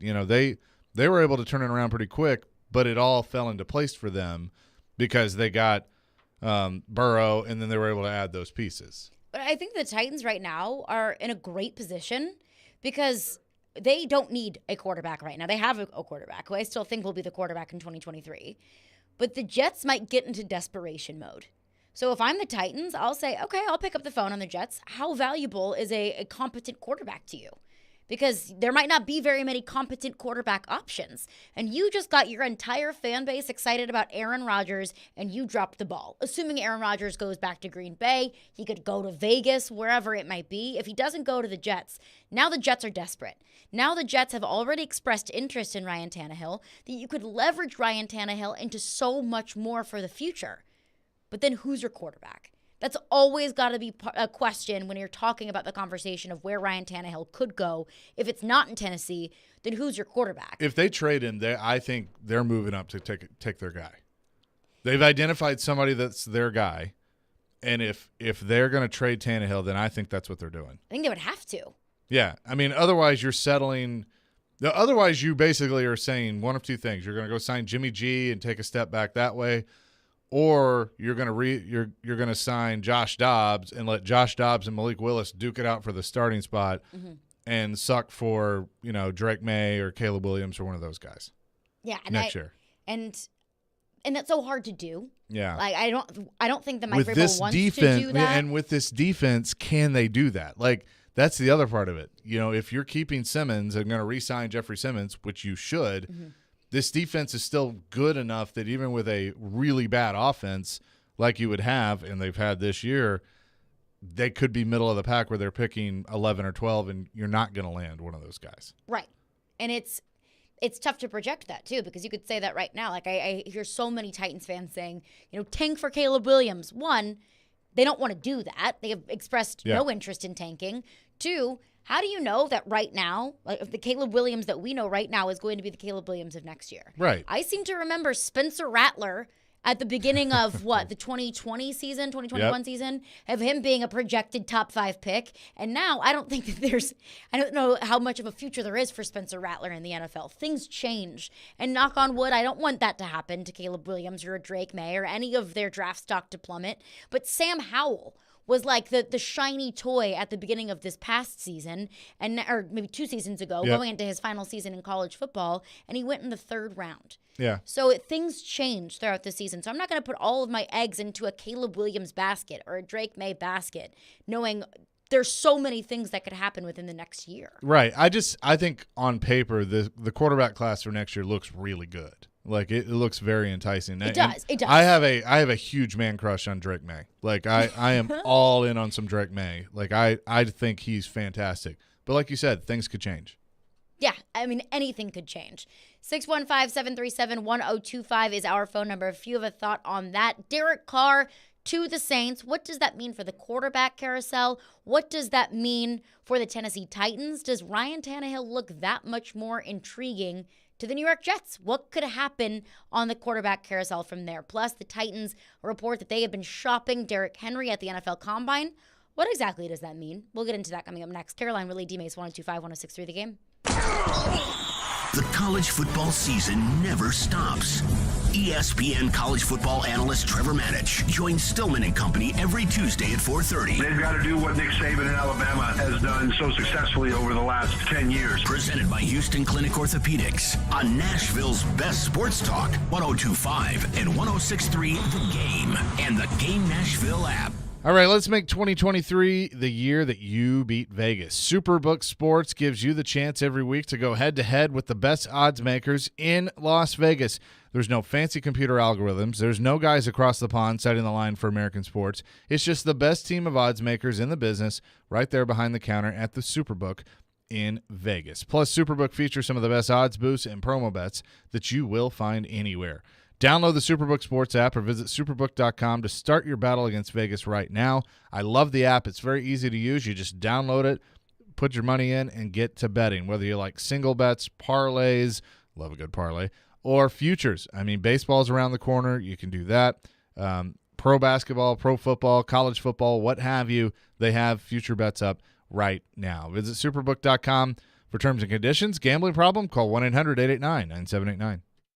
Middle Tennessee, you can count on an award-winning service team for all your home maintenance and improvement needs. Lee Company, we're A+ rated with the Better Business Bureau and trusted by thousands of homeowners in our community. Our team is ready to assist with all your home maintenance projects, heating and air conditioning, plumbing, electrical, appliance service, and more. Experience the convenience of calling one phone number for all your home maintenance needs. Call Lee Company today at 615-567-1000 or visit leecompany.com. Hey, it's Jared. Are you looking to move? If so, do yourself a favor and reach out to my friends at TriStar Moving. You can be assured your move will be stress-free because they've got new utility vans to help with pack jobs to separate your high-value or fragile items from the bulk of your furniture, and their movers are carefully picked and highly trained. No one in the game is doing this. TriStar Moving is raising the standard in the moving industry. When you're ready to move, give them a call. TriStar Moving, 615-640-1219, or online at nationalmoving.org/radio and tell them Jared Stillman referred you for 10% off. That's TriStar Moving. Your chance to get that rare, hard-to-find luxury pre-owned Rolex timepiece is here at Genesis Diamonds. This Thursday, Friday, and Saturday, Genesis is hosting an epic pre-owned luxury Rolex event featuring a stunning new selection of these hard-to-find watches. Hulks, Submariners, Daytonas, Pepsis, Batmans, all the hottest models that people wait years for. These are carefully chosen timepieces in pristine condition. It's time to treat yourself for something great. And listen to this. With the purchase of any luxury pre-owned Rolex at this event, Genesis will give you a beautiful pair of 2-carat lab-grown diamond stud earrings of the highest quality free. That's a $6,000 value. Also for this event, our pre-owned Rolex buyers are on site offering top dollar for your Rolex. Come see the largest selection of luxury pre-owned Rolex watches in the state and take advantage of our special financing and get a 2-carat lab-grown pair of diamond stud earrings of the highest quality valued at $6,000 absolutely free. This Thursday, Friday, and Saturday only, and only at Genesis Diamonds, your home for luxury pre-owned Rolexes. Green Hills and Cool Spring. While supplies last, see store for details. He's got big takes. It's not that freaking hard. Hand the ball to Henry. Small takes. You have to defend your decision. But all takes. They win, they lose. Just invested a lot into this game. It was the worst press conference. He is Jared Stillman. I guess I'm just not a very good coach, Jared. Weekdays from 2 to 6. Stillman and Company. Presented by TriStar Moving on 102.5 and 106.3 The Game and the Game Nashville app. Having some fun in the midday. Okay, that's really fun. This is Caroline, Willy, and D-Mase. It's a good source of energy because it's live. On 102.5 and 106.3 The Game and the Game Nashville app. I want to start with a report that came out by Michael Silver from the Combine that the Titans were shopping Derrick Henry. Do you buy that, and could you see Derrick Henry actually being moved this offseason? I buy any scenario other than Jeffrey Simmons not being back with this team. Like, let me start there, because I think the priority when Rand Carthon came in, the priority if John Robinson were back, it was get Jeffrey Simmons and the extension done, first and foremost. Now with the GM change and the regime looking beyond 2023, knowing they've got to build back a roster that was, not the roster that is, yeah, I think any option is on the table, starting with Tannehill and Henry, and those two guys will tell us more or less the direction that we're going to witness in 2023.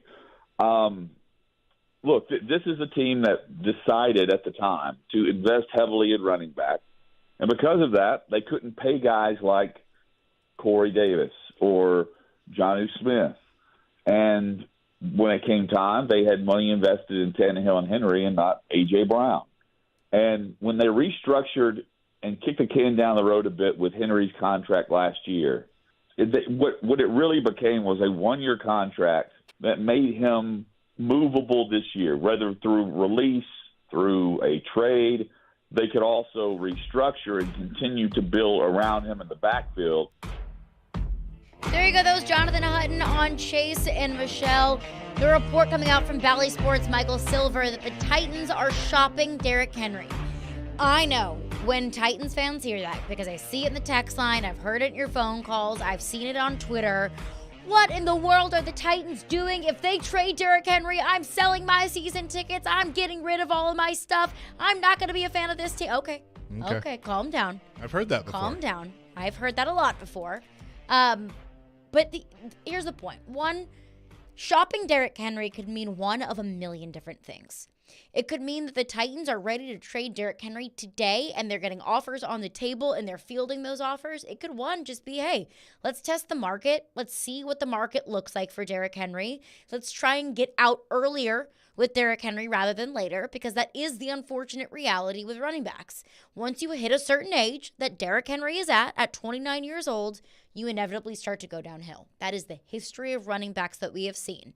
I understand Derrick Henry does superhuman things. Derrick Henry has done things that no other running backs have done before. I get it. So if there's anybody that could, stand the test of time of running backs, it's Derrick Henry. I hear ya. But the shopping part of all of this could mean a million different things. It doesn't mean that Derrick Henry, it's seeing what's out there. And you know what? Good. The Titans should shop Derrick Henry.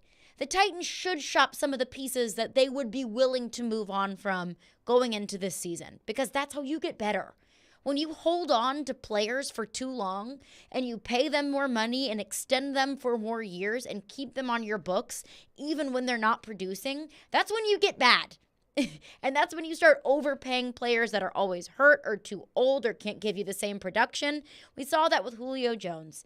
The Titans thought they could get the 2014, 15, 16, 17, 18 production out of Julio Jones. And in reality, he was too old and too hurt, and the Titans paid him too much money, and they got burned because of it. The Titans should be shopping Derrick Henry. They're doing their due diligence.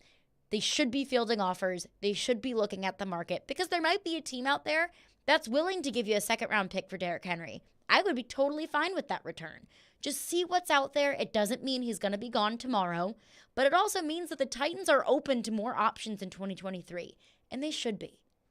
Absolutely, they should be. I mean, and again, as I said earlier, Caroline, Ran Carthon has no allegiances to anybody. I mean, he can respect Derrick Henry in the running back position because he played running back and go, man, I mean, this is one of the best to ever do it. He's, I believe, going to be a Hall of Famer. But you got to look, just like the Predators have, a few steps ahead and look at the future. And, oh, by the way, if you're opening a new stadium in 2026, you want to have a good team. You want to be a team that's going to compete for a Super Bowl.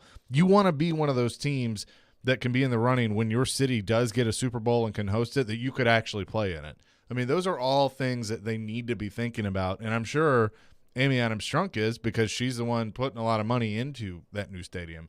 So I think it's, it's one thing to do your due diligence, see what the price is, because, to use an old wrestling quote, everybody's got a price for the $1 Million Man. Yep. And, I think that if somebody overpaid and came along and said, we'll give you this, you give you a first-round pick for Derrick Henry, you're probably going to take that. Like, you need to – I mean, that's – absolutely. Because he's not – like, no offense to Derrick, he's not worth a first-round pick at the running back position. But, right. I'm just using that as an example. You're probably not going to get that. But it's just like Tannehill. If you're getting the right offer, you got to listen to it. Yeah. And I think that's what he's doing. I think he knows some GMs. He's getting to know GMs. He's feeling it out. He wants to make a splash as a new GM. I think it's worth making some calls. And I think the next question is now that they're making these calls, they're having these conversations, it's at least on the table of the Titans moving on from Derrick Henry. I think the obvious next question has to be, okay, then what does your team look like in 2023? What does your offense look like in 2023? Because so much of the success of this offense and the success of Ryan Tannehill relies on play action. And Derrick Henry's not the only running back in the league that you can run play action with. But Derrick Henry is an obvious threat to any defense that you play, even at 29 years old. So are you able to mimic or recreate that kind of threat? Probably not. But then how else do you overcome that in this offense? Can Ryan Tannehill be successful in this offense without Derrick Henry?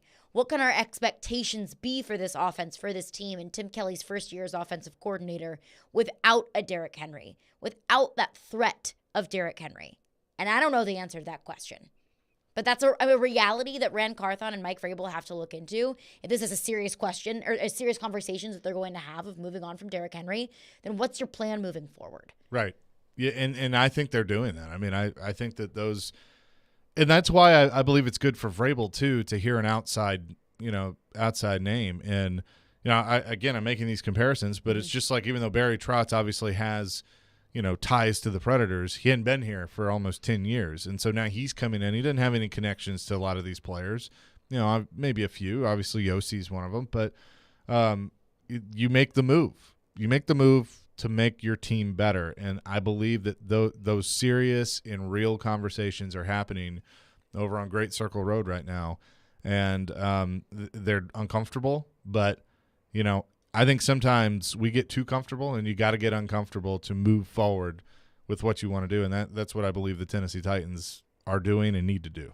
And I also see a lot of these reports, a lot of the reaction to Michael Silver's report that the Titans are shopping Derrick Henry. A lot of the reaction to that has been, well, the Titans are selling off a lot of veteran pieces, Robert Woods, now Bud Dupree, Taylor Lewan, Randy Bullock. And they're saying that this move with Derrick Henry would kind of follow in that same trend.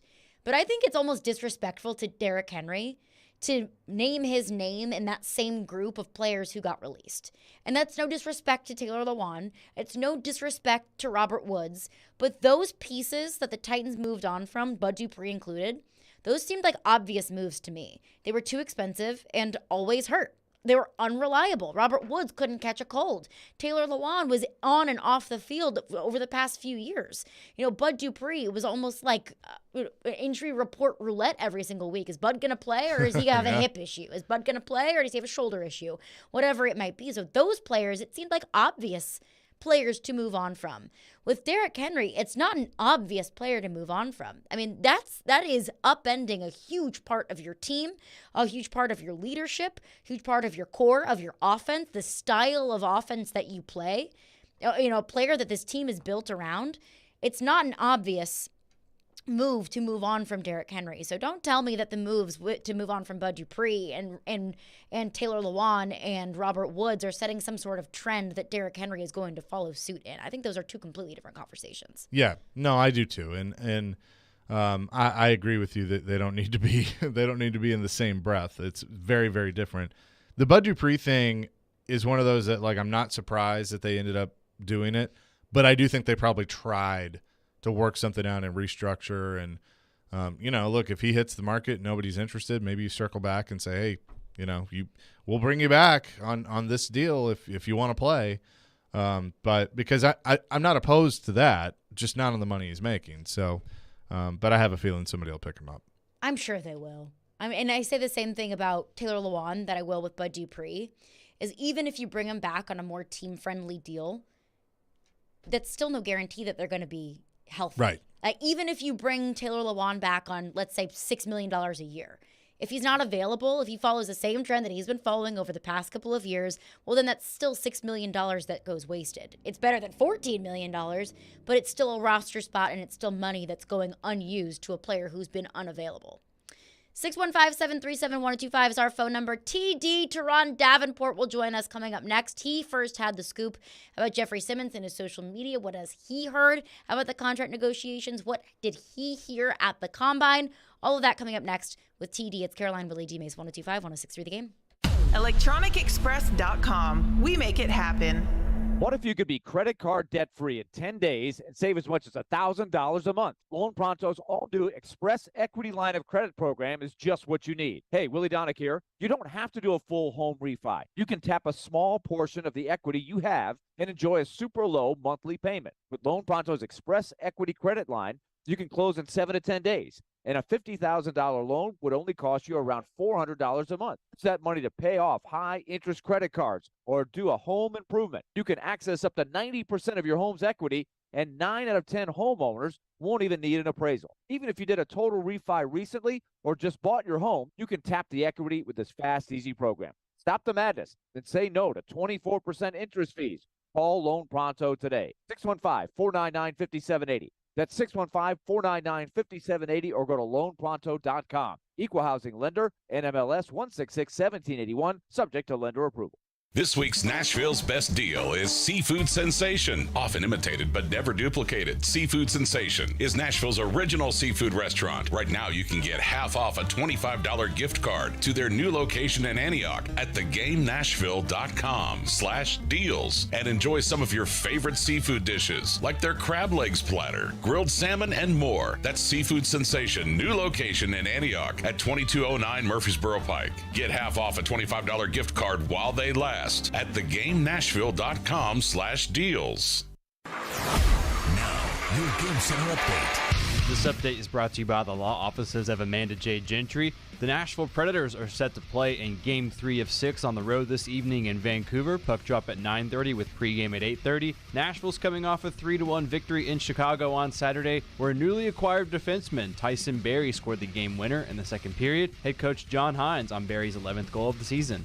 Really nice. I think it's nice, anytime a player gets traded, and he's an offensive-minded defenseman, and he's got good skill set, so I think to get his first one is great for the team, but also I think for him personally.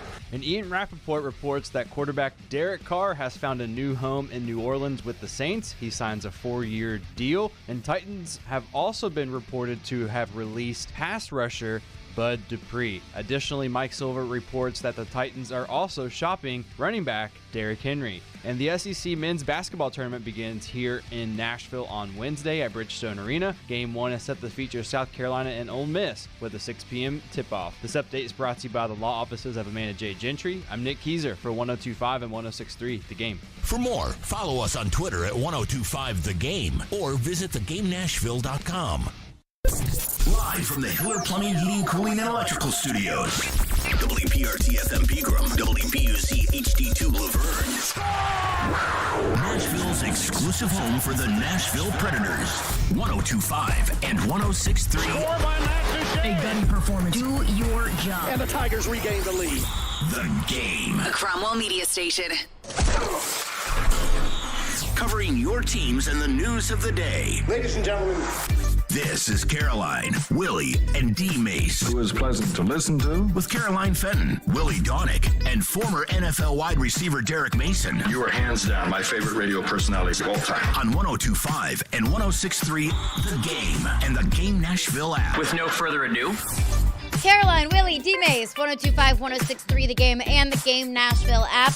We are live from the Hiller Plumbing, Heating, Cooling, and Electrical Game Studios, streaming live on Twitch, Twitter, YouTube, and Facebook Live every single day. Our video streaming is brought to you by Superbook Sports. TD, Teron Davenport joins us now. TD, appreciate you for joining us. First and foremost, I want to get out of the way what you reported on Twitter last night about Jeffrey Simmons scrubbing his Instagram of Titans photos, unfollowing the Titans on Instagram, deleting his Twitter. What do you think these moves or, messages that he's sending out via social media mean in terms of his negotiations with the Titans? Well, I think one thing that we have to remember is throughout the whole process, Simmons, he didn't want to discuss the contract. He wanted to separate himself from that. So I think this is just an instance of him scrubbing everything because his IG is not in existence anymore either. And I think it's just him unplugging, disassociating himself from any of the contract talk. I am not sure. I'm pretty sure that there are some negotiations that are going. I'm not positive. I haven't been able to confirm that with multiple sources. But I firmly believe that it's just a sign of him just trying to detach from it all. Fair point. And I do think that there are a lot of Titans fans kind of saying the same thing. It doesn't mean much. It's just social media. But I do think that there's a good bit of scars that Titans fans have about the A.J. Brown social media saga this past season. And while Jeffrey Simmons hasn't been conducting business or airing dirty laundry maybe as much as we saw A.J. Brown did this past season, the same kind of sentiment remains. You remove Titans from your bio, you unfollow the Titans on Instagram. It kind of feels like this is the way that young players communicate now. Yeah, it's the way that they send messages. But again, I think this is really him just trying to separate himself from it all because not only did he unfollow the Titans, his social media doesn't exist anymore. So that, to me, it signifies something a little different. TD Teron Davenport is with us. Another report coming out from the Combine from Michael Silver of Bally Sports. The Titans are shopping Derrick Henry. Now, that could be, a million different things. It could be they're ready to trade him tomorrow, or, hey, we're just kind of trying to test the market. Have you heard anything about how far along the Titans could be with, quote-unquote, shopping Derrick Henry? No, that's an interesting one. I saw that report. I hadn't heard anything. So I don't know how valid or to what extent this shopping was. Obviously, any player on the roster is touchable. So I wouldn't be surprised if a team, maybe Buffalo or someone like that, needs a running back, needs to balance out the offense. I wouldn't be surprised if there was a conversation, and then you could interpret that as, hey, that's shopping Derrick Henry. But I believe Derrick Henry's going to be here at least through this year. And with Derrick Henry, and I'm with you, I would be shocked if the Titans did decide to move off of Derrick Henry. But I'll ask the same question about Henry that I do with Ryan Tannehill. Whenever people talk about moving on from Ryan Tannehill, I always ask, okay, well then who's the quarterback?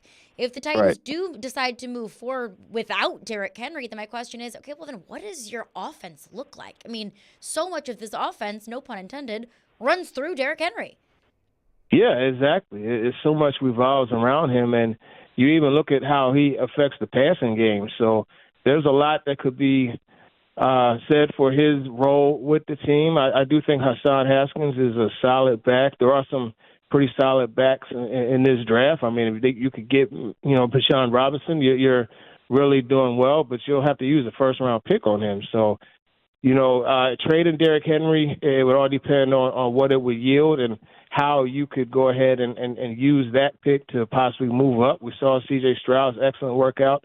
We saw Anthony Richardson's workout as well. So it's just one of those things where you just have to look at what it's going to get you. I don't think Derrick Henry gets you a first-round pick, though. I'm with you. I'd be shocked if the Titans got a first-round pick in return for Derrick Henry, and that's no knock on him. It's just the reality of the running back market in the NFL these days. Correct. TD is with us, Jerron Davenport. You were in Indianapolis for the NFL Combine. You mentioned it, Anthony Richardson's workout. I think everyone's jaws were on the floor. Heard a lot about Bryce Young's size, and you also reported last week that the Titans are interested in C.J. Stroud. What are you hearing on the quarterback front from the NFL Combine? Yeah, I tell you what, Stetson Bennett really impressed a lot of people. Really? That's one of the things, yes. And they liked the way he was able to throw the ball down the field. They were surprised by that, the way he was able to drive the ball on those mid-range passes as well. It's something that he wasn't asked to do a lot at Georgia, so he didn't get a chance to showcase that. But he was another guy that quietly was impressive to a lot of people. And I think, he's somebody that obviously won't be an early pick, but day 3 you could get a guy and, the Brock Purdy, his performance, that opened things up for guys like Stetson Bennett. Do you think that there is, what would you put the probability maybe of the Titans going out and getting a quarterback in this year's draft, whether that's moving up to the first overall pick to get a quarterback, whether that's a Hendon Hooker in the 2nd or 3rd round? What do you think the Titans would do at quarterback if they do decide to draft a quarterback in this year's draft? I mean, if they draft one, I think C.J. Stroud would be the guy, but you're probably going to have to move up to 3 or probably at least 3 at a minimum to get him, and that depends on what the Bears do with the first-round pick, the first overall pick. So I could see them a bit later. If Anthony Richardson is on the board at 11, it's awfully hard to pass up. So that's a possibility too. But I think there's going to be 3 quarterbacks going in that top 10, and then you have Will Levis sitting there, and I don't think that they take him. So in my opinion, I think they're going to roll with Tannehill, and they're going to have Dobbs and Willis there. I don't know that they draft a quarterback, at least in this year. And I'm with you. I do think that it's more likely than not that they'll run it back with Ryan Tannehill. But Anthony Richardson is interesting because his draft stock has just absolutely skyrocketed. That we were having these conversations about the top quarterbacks in the draft before the Combine, maybe a few months ago, and Anthony Richardson's name wasn't really mentioned in those conversations. And now here we are saying, hey, if Anthony Richardson is there at 11, how do you pass him up? I just look at what he did at Florida, and it was so inconsistent. Some weeks he looked like Superman, and then some weeks he looked like he could barely even complete a pass. Can you take a flyer like that in the first round on a guy like Anthony Richardson that has so much sheer talent, but we just didn't see it on a consistent basis in college?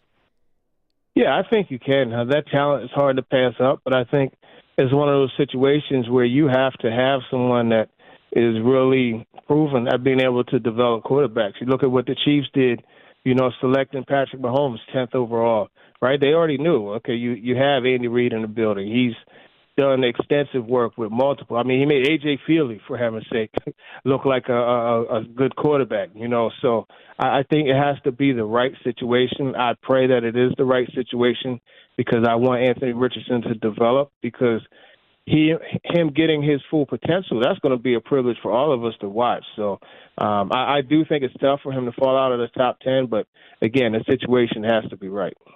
TD is with us, Jerron Davenport. I've heard great things about Charles London. I don't know a lot about his background, but now with Charles Robinson in the building as quarterbacks coach, do you think that the Titans have the coaching staff in place to be able to develop a quarterback and bring in a guy like Anthony Richardson who, if they draft him in the first round, I'm saying if, they could develop him to be the quarterback of the future? Yeah, I think that remains to be seen. I think the main key with Richardson is don't take and make everything difficult. Just let him play football. You want to make plays, outside of the pocket, make plays outside of the pocket. You want to throw the ball down the field, throw the ball down the field. Keep it simple for him. I think that's the key part of it all. And then as things go along, you can gradually ramp it up. So I think, it still remains to be proven. I wouldn't say for sure that they could come and take him and develop him into the player that he's capable of being. TD is with us. Any offensive lineman that emerged as being maybe a Titans favorite? Because if I had to pick today, if I had to put money on it, the position group that I think the Titans are going to pick in the first round, I do think it's offensive line. What did you see from the linemen in the combine this weekend? Yeah, Paris Johnson Jr. is so smooth, man. He's a very good athlete.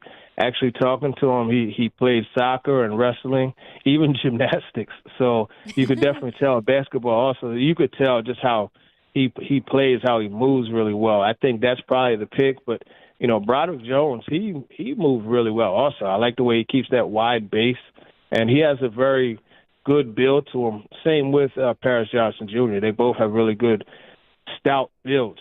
They're not fat guys playing offensive line, and I think that's important.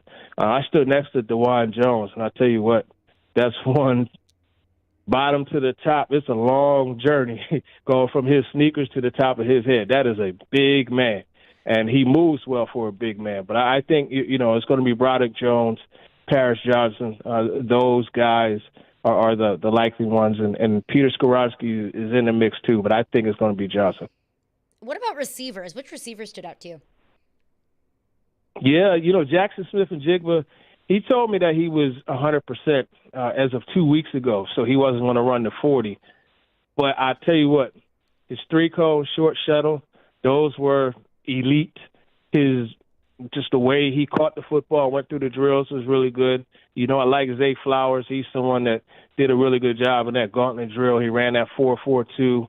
I liked him. I like talking to Jalen Hyatt, just talking about facing press and beating press and being more than just a deep threat. He said that's something he wants to make sure that is established. So those were some guys. I had an important meeting, so I didn't get to sit in on all the receivers, so I missed, A.T. Perry from Wake Forest, who I really like. I missed Jonathan Mingo, who, by the way, ran a 4.49 and hit you 23 reps on the bench. Don't forget about Jeray Jenkins. He's very similar to a Jarvis Landry type where he won't blow you out of the water testing-wise, but he catches the ball consistently, runs routes really well, and is very tough. He hit 20 on the bench. He ran a 4.6. So those were a few guys for me. I know him, and I love him well. Last one for you, TD. This came out from Ian Rappaport. A Florida tackle came into the combine healthy, and Ian Rappaport said he underwent a pain tolerance test that created an injury. What in the world is a pain tolerance test? Yeah, I am trying to figure that out as well. And it's really unfortunate that it created an injury for him. Absolutely. I have no clue what that was. But speaking of injuries, terrible news out of the combine. Andrew Voorhees, the USC guard/tackle, torn ACL. You hate to see that, and that's really unfortunate. Very unfortunate. Poor thing. You hate to see that. Well, TD, we appreciate you. We look forward to hearing more of your reports from the combine.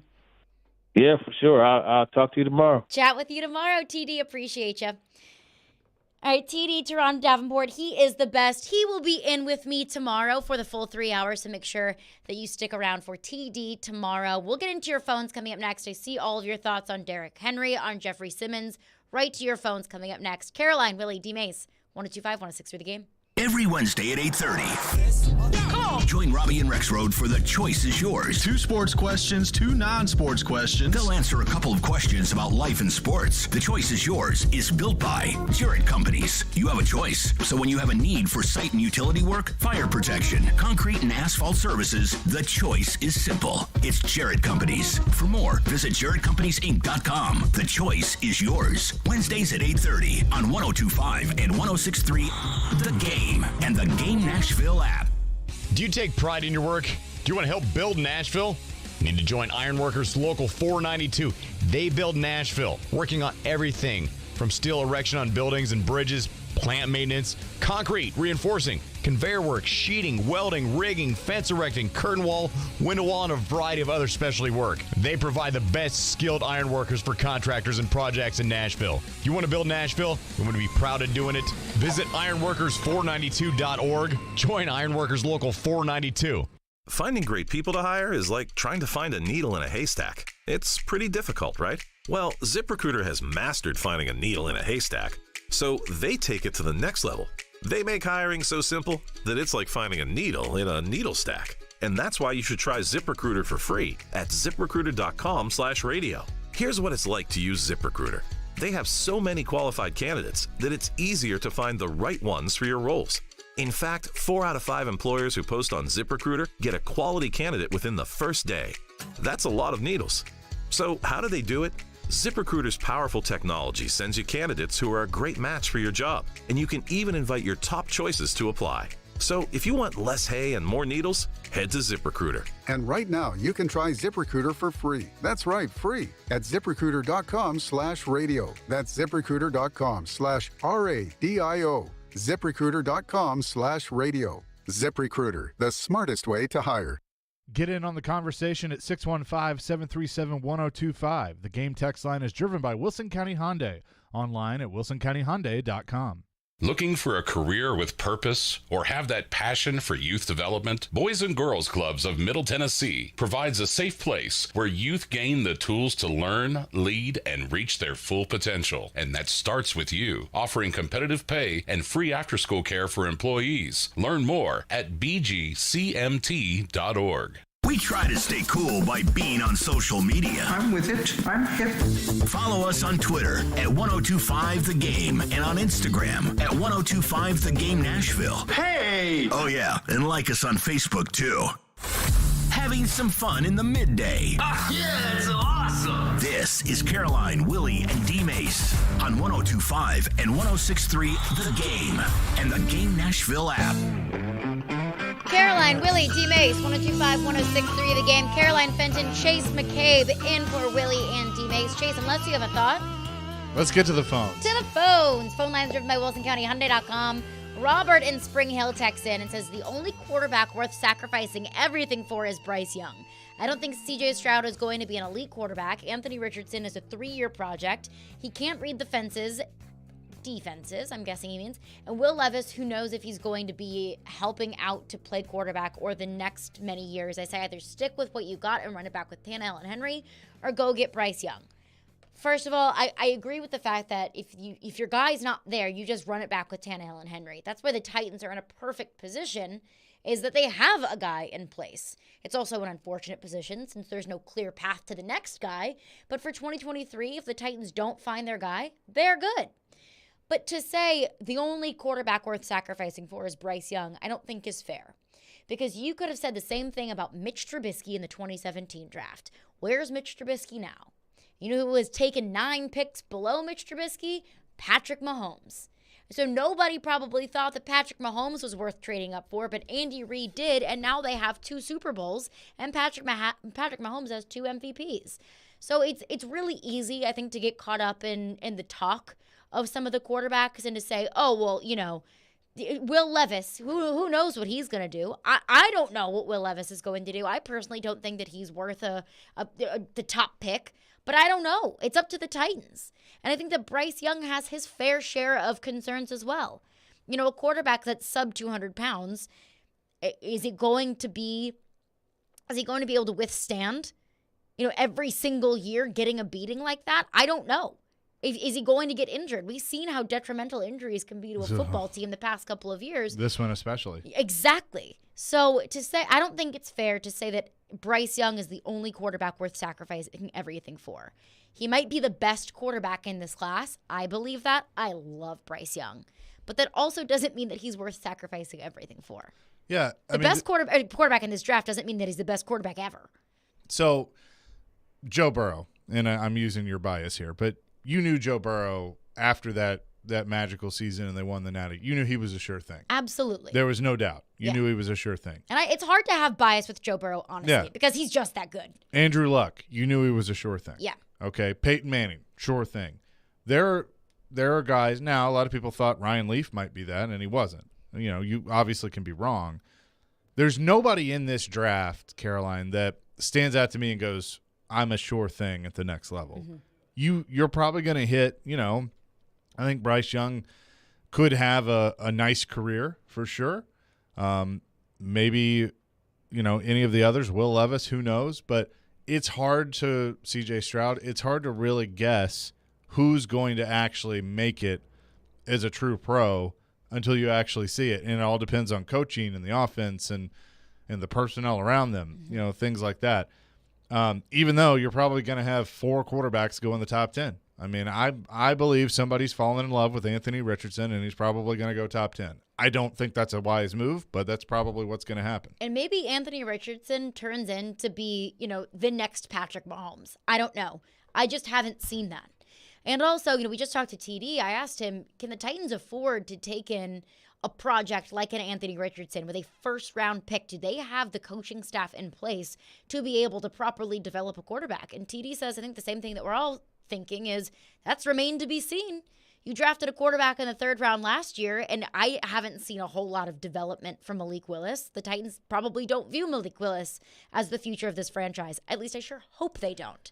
So is that a Malik Willis thing? Is that a coaching staff thing? I don't know the answer to that, but we haven't seen a quarterback be developed under this current coaching staff. Yeah, and you know what? I was thinking about this weekend, and I'll get your thoughts on this. I would love to ask Rand Carthon and Mike Vrabel about this, but I watched some of the XFL, and I'm sitting there going, what if Malik Willis was playing in this right now, but the Titans still had his rights? Like, he would benefit so much if he could go play 10 games in the XFL as a starting quarterback and then come into training camp with that season under his belt. And you put him on a team where, I know the XFL rules are different but you find an offense that's similar. He's getting game reps. It's that competition that he's not getting in practice. What would that do for him? Like, I would love to see that right now, and I hope that that's where we get with these spring leagues because it would work. I mean, his season's done by April. He can rest up, get ready to go, do workouts here, and then be there for training camp. If I'm a coach or a GM in the NFL, I am quietly pushing for that behind the scenes because I think that would be huge. You would at least get a clearer vision of an answer of sure. He can do it at the next level or he just can't, which is not a privilege that the Titans have at least right now. If he stinks it up in the XFL, then you got your answer. But if he stinks it up in practice, yeah. But still, there is something beneficial to getting game reps. Absolutely. Especially when you have a developing quarterback like that. Adam in Portland is on the line. What's up, Adam? Hey, Caroline. So, am I the only one? I mean, you guys are really – every show sounds the same. It's debating back and forth on this quarterback. I feel like if you have to talk about it this much, you probably shouldn't draft a quarterback. Like, that's my take on it, man, is that there's too much other crap. And y'all talked about it since the season ended. I asked Chase like 3 months ago, I'm like, are we rebuilding? Well, you went through every position that we need starters on, and once you start feeling yourself talking for 45 seconds, like naming positions, you don't need a quarter. Like, you're going to bring a quarterback into that? Like, it already proved, like, with Malik, like, we didn't have enough for him last year, so let's go get a younger guy than Malik and bring him. It just doesn't make sense to me, man. Not yet. Adam, what is the most important position in any sport on planet Earth? Quarterback. It's the quarterback. That's exactly why we're talking about it. Thank you for your call, Adam. It's exactly why we talk about it. But it's a good call. He's making a valid point. But to the point too about what was on the field last year wasn't good enough for Malik Willis. I don't know if that wasn't just because of the offensive line. That wasn't just because of the lack of receivers. There was a good bit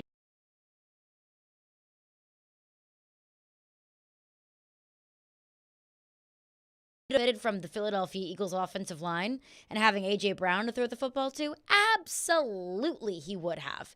I don't think the team last year, though, was the reason why Malik Willis wasn't able to develop. No, but Derek, and I've heard Derek talk about this, I don't think this staff has done a good job developing quarterbacks. And, I mean, you're going back even before this staff got here. But and that's one reason why I kind of feel like Charles London's been brought in and Pat O'Hara was reassigned because Vrabel is recognizing that, and that they want to get him or get a coach that's going to develop a quarterback. Whether it's Malik Willis or Joshua Dobbs or somebody from this draft. And I think that's important. It's important that they address that. And so, because, you could tell, like, the kid just wasn't ready. And he may never be ready. He may not even be good enough to be a backup in this league. We don't know yet. But I know right now there's a long way to go. Yeah. There's some developing that needs to happen before you can never, move forward with Malik Willis. Speaking of developing, Calvin Ridley has been officially reinstated. Okay. So that is, D-Mase and I have talked about this on air, off air, a sneaky addition to the Jacksonville Jaguars I don't think we're talking about enough. Oh, yeah. That team is building. That team is becoming stacked. I still, though, how do you feel about the Jacksonville Jags sweepstakes? Like where they're at? Yeah. Right now I would say they're the favorites to win the division. And I'm interested because I'm going to Vegas at the end of the month, and I always T's and P's. Thank you. I always like going at the end of March because that's generally when the first, the odds will come out for divisions and win totals, and because it's post free agency at that point and before the draft. So I'm going to be curious of what the books have them at, but I would say they're the favorite to win the division.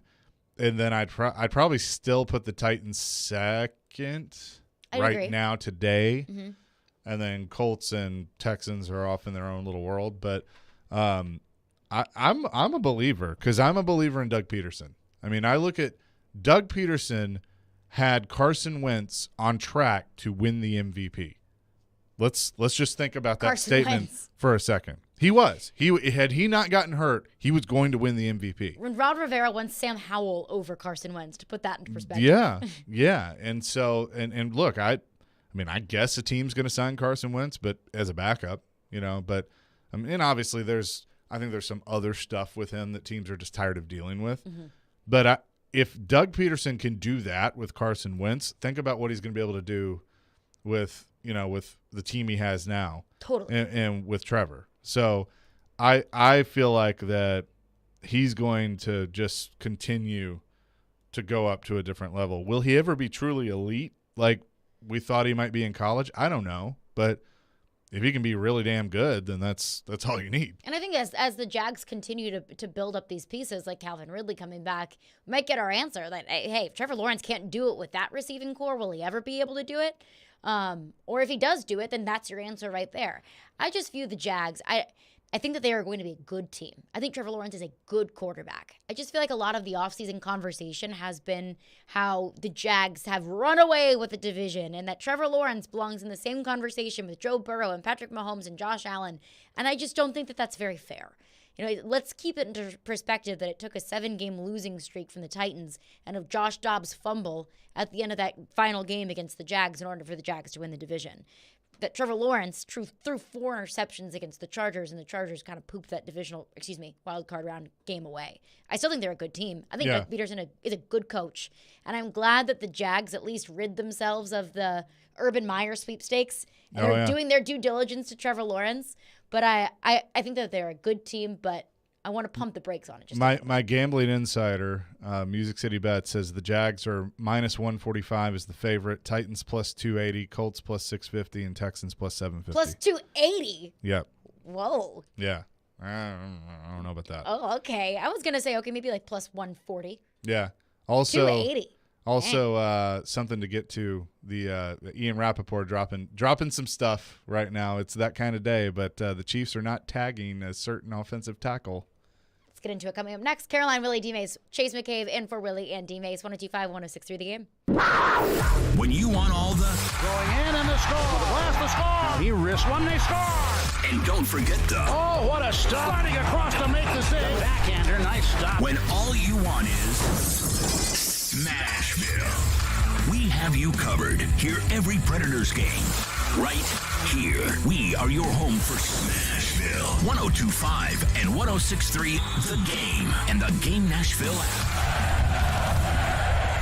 Your chance to get that rare, hard-to-find luxury pre-owned Rolex timepiece is here at Genesis Diamonds. This Thursday, Friday, and Saturday, Genesis is hosting an epic pre-owned luxury Rolex event featuring a stunning new selection of these hard-to-find watches. Hulks, Submariners, Daytonas, Pepsis, Batmans, all the hottest models that people wait years for. These are carefully chosen timepieces in pristine condition. It's time to treat yourself for something great. And listen to this. With the purchase of any luxury pre-owned Rolex at this event, Genesis will give you a beautiful pair of 2-carat lab-grown diamond stud earrings of the highest quality free. That's a $6,000 value. Also for this event, our pre-owned Rolex buyers are on site offering top dollar for your Rolex. Come see the largest selection of luxury pre-owned Rolex watches in the state and take advantage of our special financing and get a 2-carat lab-grown pair of diamond stud earrings of the highest quality valued at $6,000 absolutely free. This Thursday, Friday, and Saturday only, and only at Genesis Diamonds, your home for luxury pre-owned Rolexes. Green Hills and Cool Spring. While supplies last, see store for details. Hey, it's Jared for Hiller. Sometimes replacing equipment in your home can be overlooked until something breaks, but there's actually big problems that can come from outdated old vintage HVAC systems. Older systems require more maintenance and results in higher utility bills. This month during Hiller's Vintage Showdown, they're giving away a free HVAC system to the owner of the oldest unit. It's easy to enter. Just go online to happyhiller.com and submit a picture of your old unit. Everybody wins with a trade-in credit and 0% interest financing for up to 48 months on replacement. That's Hiller Plumbing, Heating, Cooling, and Electrical. Call the Happy Face Truck today. Actor Portrayal. Hi, I'm Diane, and my husband Jack has low testosterone. Hi, I'm Jack. I knew something was wrong when I went from feeling energetic and youthful to tired all the time and not sleeping well, putting on belly fat, and my sex drive just dropped. The fun, active Heartland lifestyle we always enjoyed was disappearing. Then our sex life declined, and eventually we just stopped. I had to do something, so Diane and I went to the sexual health specialists at Tennessee Men's Clinic. We learned that nearly half of men over 50 suffer from ED and low testosterone. It was refreshing to hear that one size doesn't fit all. They have a variety of therapies depending on age, medical condition, and lifestyle. He's back to the man I fell in love with. My energy's back. Our intimacy is better than it's been in years. I can't thank Tennessee Men's Clinic enough. Your first visit to the Tennessee Men's Clinic is only $99. They have multiple treatment options for low T and ED. Book your appointment today. Call 615-208-9090 or book online at TennesseeMen'sClinic.com. Visit our website to learn more, including side effects. Treatments extra, results vary. Join 1025 The Game live from the Rusty Nail in Hermitage on Friday, March 17th. And the three is good. Take in the first round of games during a St. Patrick's Day celebration. Enjoy $3 2-lane beer drafts all month long during the tournament. Yes! What a shot! Plus a great local atmosphere with a big back patio and volleyball courts. There's also great drinks and great food, especially the wings. That's Friday, March 17th at the Rusty Nail in Hermitage. Doors open at 10. Hey Nashville, it's Max Kellerman, and you're listening to Nashville's best sports talk, ESPN 1025, The Game. What you've seen of this team and the identity of the Titans the last few years, what jumps out? And do you feel like that your preference and what you're going to bring is going to fit that existing identity? What jumps out is how hard and how tough this team is, how hard they play. And I think the team has been made in the image of our head coach. You know, Mike is a tough guy. He works hard. I just almost said something else, and I saw my kids sitting there. But I think the team is built in his image, and what Mike believes in. And like I said before, you know, our core foundation of football comes from the same tree, and I believe in those. There you go. That was Rand Carthon at his introductory press conference. A little bit more news. I feel like I'm drinking football news from a fire hose today. I know. It's like I can't even take a nap or get in the shower or drive without missing something coming out of the NFL. But this is coming out from Ian Rappaport that the Chiefs are not tagging offensive tackle Orlando Brown. So I viewed this upcoming free agent class in terms of tackles and offensive linemen. Orlando Brown, I think, clearly is at the top. I mean, if you can get a guy like Orlando Brown, you take an Orlando Brown. He made $16.6 million in base salary this past year for the Titans, and I would say that's only gone up. So you're looking at probably minimum $17 million a year for a tackle of Orlando Brown's caliber, if you think that's spot on. Of $17 million a year. Now? Yeah. Ooh. Like minimum. Well, I go back to something that Jared said when he was doing his Get Brady to Nashville plan, and this time around. Yeah, this time around. And one of the things he put out there was you pay Orlando Brown the contract you should have given to A.J. Brown. And So, I mean. So, like 22? Yeah, somewhere in there. I mean, he's Depending on going the market. He's going to cost a lot. I mean, I think he's going to end up making pretty good coin. And it's going to, I think he's going to need more than 17 to get him here. Minimum 17. And so you got to ask yourself, if the Titans are acting like they don't have the cash because of the stadium to pay Jeffrey Simmons, even though I believe they're going to, are they going to spend that kind of money on an offensive tackle when you can go get one, albeit unproven, in the first round of the draft? And that's exactly my point.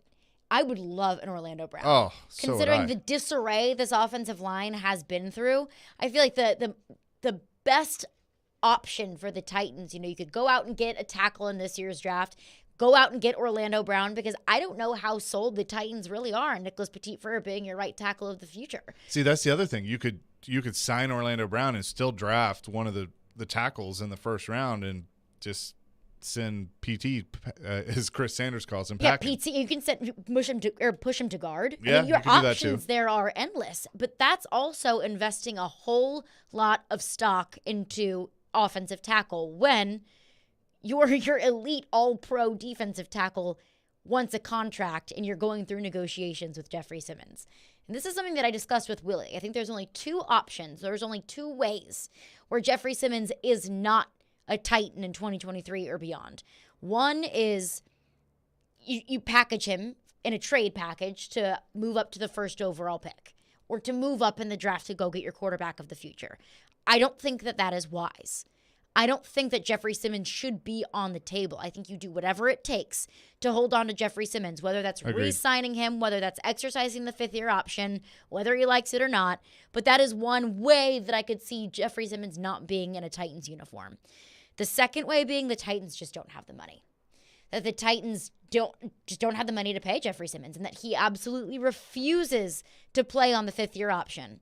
I don't think it would get to that point. But I still think that could be, that is in the cards at some point. I don't think the negotiations are going to get that nasty.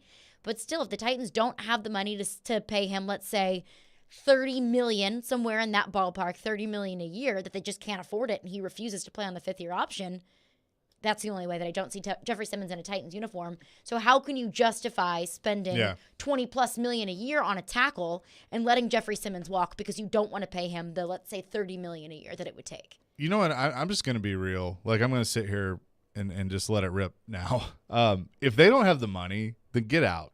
Like, seriously, just go ahead and sell it, because that's just silly. That you sit there and you go, okay, we're going to liquidate a lot of stuff and put a lot into the stadium, which you need, and you're getting help on that. And that's a part of doing business. And you've been avoiding this for a long time.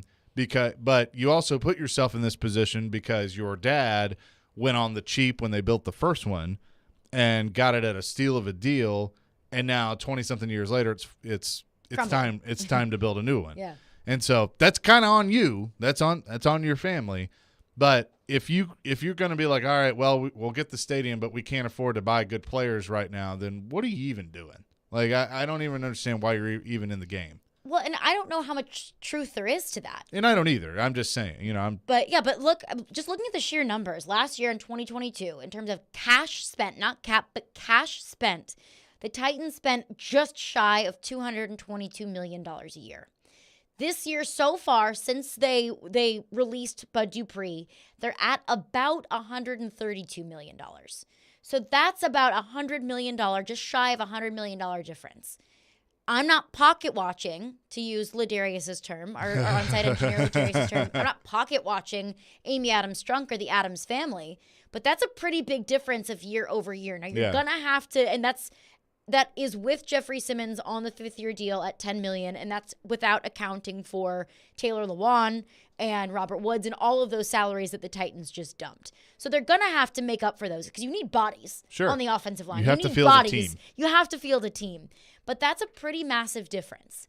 Now, has that changed? Has the amount of cash, like liquidity, that Amy Adams-Strunk can put forth for this team, has that gone down because of the amount of money that she's going to have to put up for the stadium? Maybe so. But I just go back to that Athletic article that Jeffrey Simmons sat down with The Athletic and said they don't know how they're going to be able to pay me. Now, that was last general manager. This was pre-John Robinson firing, pre-Rand Carthon hiring. But if those are the negotiations, if that's how the Titans are moving forward with negotiating, and they're saying, oh, we don't know how we're going to be able to give you the money, but they actually do have the money to spend, it seems like strange negotiations to me. Or that really is the kind of the position that the Titans are in, that they just don't have the money to spend. And I don't know how you're going to be able to compete in this AFC if you don't have the money to spend. So on a scale of 1 to 10, 10 being the biggest or the most, where would you put the fact that we walk into training camp in August and everything's fine, and we've just all this worry has been for nothing, and that they have a quarterback that's probably wearing number 17 and his last name is Tannehill and he's drinking whatever energy drink that is. Celsius, that one. And Derrick Henry's a running back this year. I'm kidding. Yeah, it could be. Derrick Henry's a running back. Jeffrey Simmons is on a new deal. They've had a nice draft. They brought in some good free agents. And we just walk in and go, okay, it was all for naught. We just worried. I'd put it at a 5. I don't know. 50-50. It's hard. I do think that Ryan Tannehill, will be the quarterback next year. I would be very surprised if the Titans did decide to trade Derrick Henry now. Me too. Next year, that's a totally different story. I think the team would go in a different direction. But if you're running it back with Tannehill, I wouldn't be surprised if they also ran it back with Derrick Henry. And with Jeffrey Simmons, I don't know how he can go into training camp without a new deal, honestly. Oh, he's not. Jeffrey Simmons can't hold out. Right, but he did it the right way last year. He kind of did he held in last year, right. But he made it known he was ready. He wanted a new deal. If he doesn't have it by training camp this year, he's not showing up. Well, then he'll get fined $40,000 a day. But I'm telling you, he won't show up. If he's deleting his social media and he took the Titans and everything off of that and unfollowed them before that, I don't see him showing up to training camp, even if it is going to cost him. But that's the only leverage he has. Because if he decides to sit out of all of training camp, that's $40,000 a day. Now, the Titans had 33 training camp days last year. So if we say there's 33 again this year, or around that ballpark, that's $1.32 million that Jeffrey Simmons would pay in not showing up to training camp. But how many times have you seen that happen with a player and then they get the deal done and the team forgives it? A lot. And he knows that. Yeah. And his agent is telling him that yeah, we'll get that worked out. I do think that, yes, if Jeffrey Simmons gets the deal worked out, let's say 5 training camp days in, and he quote unquote held out, then they will forgive that. It's they all probably empty. will. It's all an empty threat. But but that is assuming that they're going to get a deal worked out, and I think that they will. And I don't think that it'll get to the point where it's just a standoff between the Titans and Jeffrey Simmons, and whoever bends or breaks first essentially loses the negotiations. But if the Titans really are that strapped for cash, which I don't know if they are or they're not, but if they are that strapped for cash and they're saying, Jeffrey, we're going to sign you to a fifth year deal, and you're going to make $10.753 million next year. That's the best that we can do. And Jeffrey Simmons says, no. And the Titans say, well, we're not trading you. And he says, well, I'm holding out. Yeah, okay, then we'll collect your $1.32 million. Yeah, well, it'll continue to be a you-know-what contest. It will be a staring contest. That's what it'll be.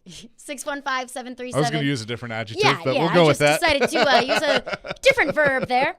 615-737-1025 is our phone number. I think that a deal is going to get done. I think that a deal is going to get done because, honestly, I don't know how much leverage Jeffrey Simmons has.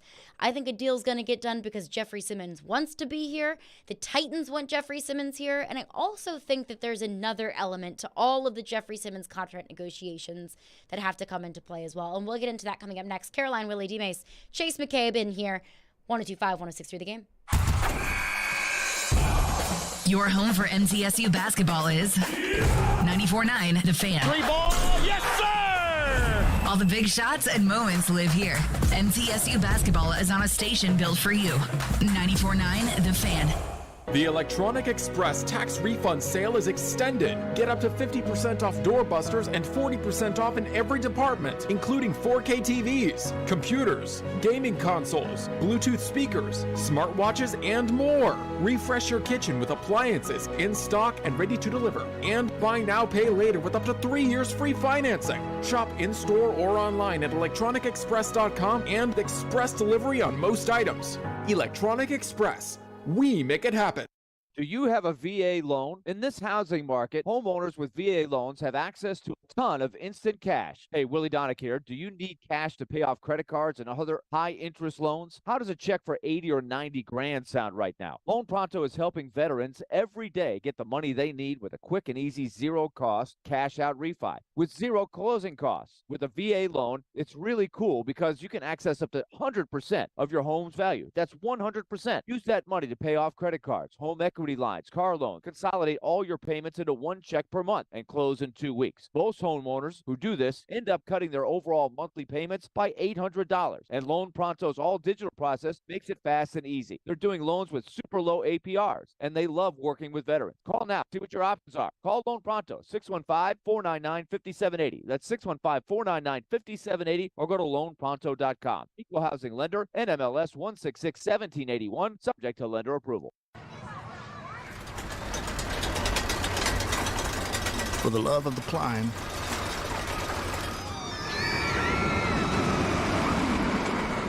for the love of the fall, for the love of knowing your kids' laughter is the sweetest music there is, for the love of Tennessee. Travel safe. Brought to you by the Tennessee Department of Tourist Development, the Tennessee Association of Broadcasters, and this station. Start your day with a cup of Joe. Ugh, he's gonna think that's stupid. Wait, what? Robbie Stanley and Joe Rexroad are Robbie and Rexroad. There, that sounds better. Thank you so much. Weekdays from 6 to 9 on 102.5 and 106.3 The Game and the Game Nashville app. This is Caroline, Willy, and D-Mase on 102.5 and 106.3 The Game and the Game Nashville app. I gotta ask you, is it your preference to be here? I mean, this is all you know in the NFL. Yeah, man. When I first got drafted here, they believed in me. Coming and picking me up injured, so I was just happy to be here. I'm happy to, Tennessee is home for me, and the people here, the fans here, the community here. Just when I'm out, going out to dinner, it's great. The people here is very nice. So just being here in Tennessee, this is why I want to play the rest of my career, and hopefully that happens. So. There you go. That was Jeffrey Simmons at the end of last season. He wants to be a Titan. The Titans want him to be a Titan. They're undergoing negotiations. Of course, it was reported or pointed out or observed, whatever word you want to use, by Teron Davenport yesterday that he scrubbed his Instagram of all of his Titans pictures, unfollowed the Titans on Instagram. He then deleted his Instagram, deleted his Twitter account, and TD said, hey, he could just be completely unplugging, getting all of the outside noise away from him as he decides to negotiate this contract. And it could be a message that Jeffrey Simmons is disgruntled about negotiation with the Titans. It could mean several different things. But I think the Titans are going to re-sign Jeffrey Simmons for several reasons. One, they want him to be here. Two, if they want him here, they can have him here because he doesn't have a whole lot of leverage as long as he is under contract with the Tennessee Titans. And for now, he is under contract with the Tennessee Titans. It really is, in favor of the Titans, considering the new CBA. You get fined $40,000. Any player on a rookie contract gets fined $40,000 for every day of training camp that they miss. So holding out really isn't an option anymore. But I think there's two other reasons why I think the Titans are going to get this deal done. One, I don't know if the Titans can really afford to continue this perception across the league that I think exists of the Titans don't want to pay big money to their best players. I don't think that they did themselves any favors last year. A.J. Brown wanted to get paid. The Titans traded him away. And I think it goes back even further than that with Jack Conklin, so on and so forth. So I don't think that they want that perception. I can tell who you've been doing a show with every day for the past few months. D-Mase feels the same way, but it's true. Well, he's 100% right. Whether it is true or not that the Titans don't want to pay big money to big players, that's the perception. And A.J. Brown going on the podcast, whatever that was, a couple of weeks ago and saying that, he wanted X amount of money. The Titans didn't want to pay him. I don't think that does the Titans any favors in terms of their outside perception. And 2, if you don't re-sign Jeffrey Simmons, you're doing the one thing that Mike Vrabel has made it very known that they do not want to do, and that is rebuild. Yep. I view whatever the Titans do, as long as Jeffrey Simmons is on this team, you're not rebuilding. You at least have a core member. You have a veteran player to build around. You trade away Jeffrey Simmons, that's a rebuild. I agree. Yeah. Oh, yeah. It's 100% a rebuild. And, they do that, then go ahead and get rid of Henry and get rid of Tannehill and just hit the rebuild button, reset button, and start all over. But I don't think they're going to do that because the head coach didn't sign up for that, and he's not going to sign up for that. I mean, you look at, it's just coming out. The Jags have put the franchise tag on Evan Ingram. Okay, so they're going to continue to get better. They're getting Calvin Ridley back. Mm-hmm. You got to stay on pace with them. Yes, you can maybe take a step or two back this year if you want to find your quarterback of the future in this draft. Then go right ahead. I think next year is probably going to be better because you still got to build an offensive line and you got to get weapons, and you can accomplish some of that in this draft. But, if they take a couple steps back, then just stay within striking distance. But going full-on rebuild, I just think that's a terrible, terrible move to do that. The only benefit that I would see is you are now in position to draft a quarterback in the 2024 draft. But again, that's still no guarantee that your quarterback of the future, your guy, is going to be in that draft. At least the Titans are in a good position now where they get to pick. I don't want to be the Indianapolis Colts right now. I don't want to be the Carolina Panthers right now, where it's either you draft a quarterback in this year's draft or you head to Jimmy Garoppolo land. Yeah. And you are just continuing to get on this quarterback cycle every single year where you are, short-term deal here, short-term deal there, where the Colts have been on over the past couple of years. I don't think the Titans have any interest in that. Mike Vrabel has made it so known, so obviously clear. The man that makes nothing clear has made it very clear that this team is not rebuilding. Yeah. So as long as you have Jeffrey Simmons, you're not rebuilding. They're going to re-sign Jeffrey Simmons. Just on whose terms is it going to be? That's the question. By the way, I got to give a hat tip to BetMGM's Twitter account because they just tweeted out, Derrick Henry is the second best quarterback available on the trade market. Touche. Which is good. I have a video. Touche. And here's the thing. I'll push back on you a little bit when you say that he can't hold out. I don't think any of the fines matter. I think they're empty threats. I think that most teams, they know at the end of the day they can do it and they can hold him to it, but it's all part of the gamesmanship, and he can miss 5 days of camp and maybe they fine him for 1 and once they get a deal done. And I don't see it going that long. I mean, think about Taylor Lewan, Landry, a few others where Landry was done before that. I'm trying to think of guys that, held out for a few days. It doesn't last very long. That's usually the end of the road, and they get it done quick because nobody wants to cost anybody money or time. And so they figure out a way to get it done. I believe Jeffrey Simmons will be signed by either the start of training camp or early in training camp, and this will all be behind us. What will his offense look like at that point? That's going to be the question. That all revolves around the quarterback position. That revolves around Derrick Henry. But to your point about them being empty threats, I think they're only as empty as you allow them to be. Because it depends on how the negotiations go. I don't see the negotiations between Jeffrey Simmons and the Titans getting heated.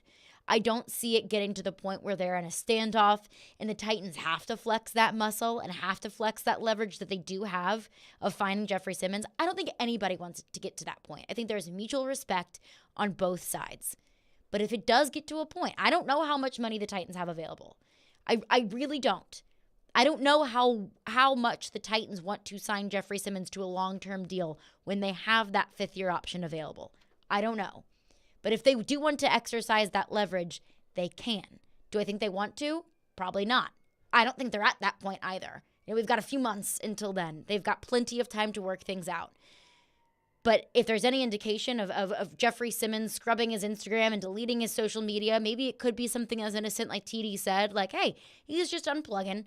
He's keeping his focused on his contract negotiations. He doesn't want anything to get out that gets misinterpreted. Totally understand that.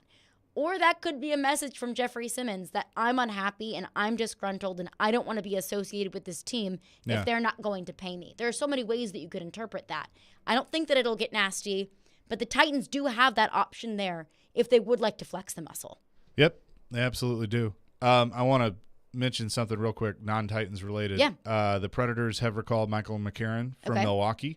Good to see him back in the NHL after he's gone through, the rehab program that the league and the PA do. Absolutely. He's been with the Admirals, so he's been recalled.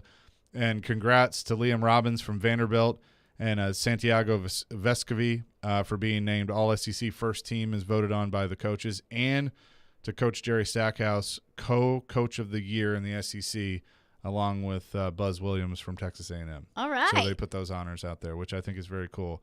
Also should be noted, Brandon Miller is both Player of the Year and Freshman of the Year. So I know that does not come without some controversy. That's on the court. On the court, he absolutely does deserve it. Brandon Miller is a dog. Yep. Comes with controversy, absolutely rightfully so. Mm-hmm. Let's get your thoughts on it. 615-737-1025 is our phone number. There's one texter texts in. And it kind of bugs me a little bit because one texter says, I really don't think that there are a lot of fans out there that feel bad for football players who bitch and moan about there being millions of dollars that they make. Either fulfill your contract and make your money or not. I think fans have to understand that there is such a small window of your life, of your career, that can be dedicated to the NFL. They work their butts off. Jeffrey Simmons has worked his butt off. Every other player campaigning for a big contract has worked their butt off to get to where they are. I don't blame a single player, Jeffrey Simmons included, for trying to, juice out every single drop of their NFL career that they can, financially speaking. I don't blame Jeffrey Simmons for looking at his production and looking at the rest of the league and saying, I'm grossly underpaid. I want to be up there with Aaron Donald and DeForest Buckner and Chris Jones because I play like it. Because I only get to do this for a few years. And that's the reality. NFL, not for long. I only get to do this for a certain minute period of time. And I get the opportunity to set up my family for success, for generational wealth. So I'm going to do it. So all of this conversation about Jeffrey Simmons' contract, I just want it to be known. I don't blame him for a single second for trying to get that big contract. Yeah, I don't either. Get the money, man. Get You've your earned money. it. Get paid. That is going to do it for us today. Stillman & Company is up next.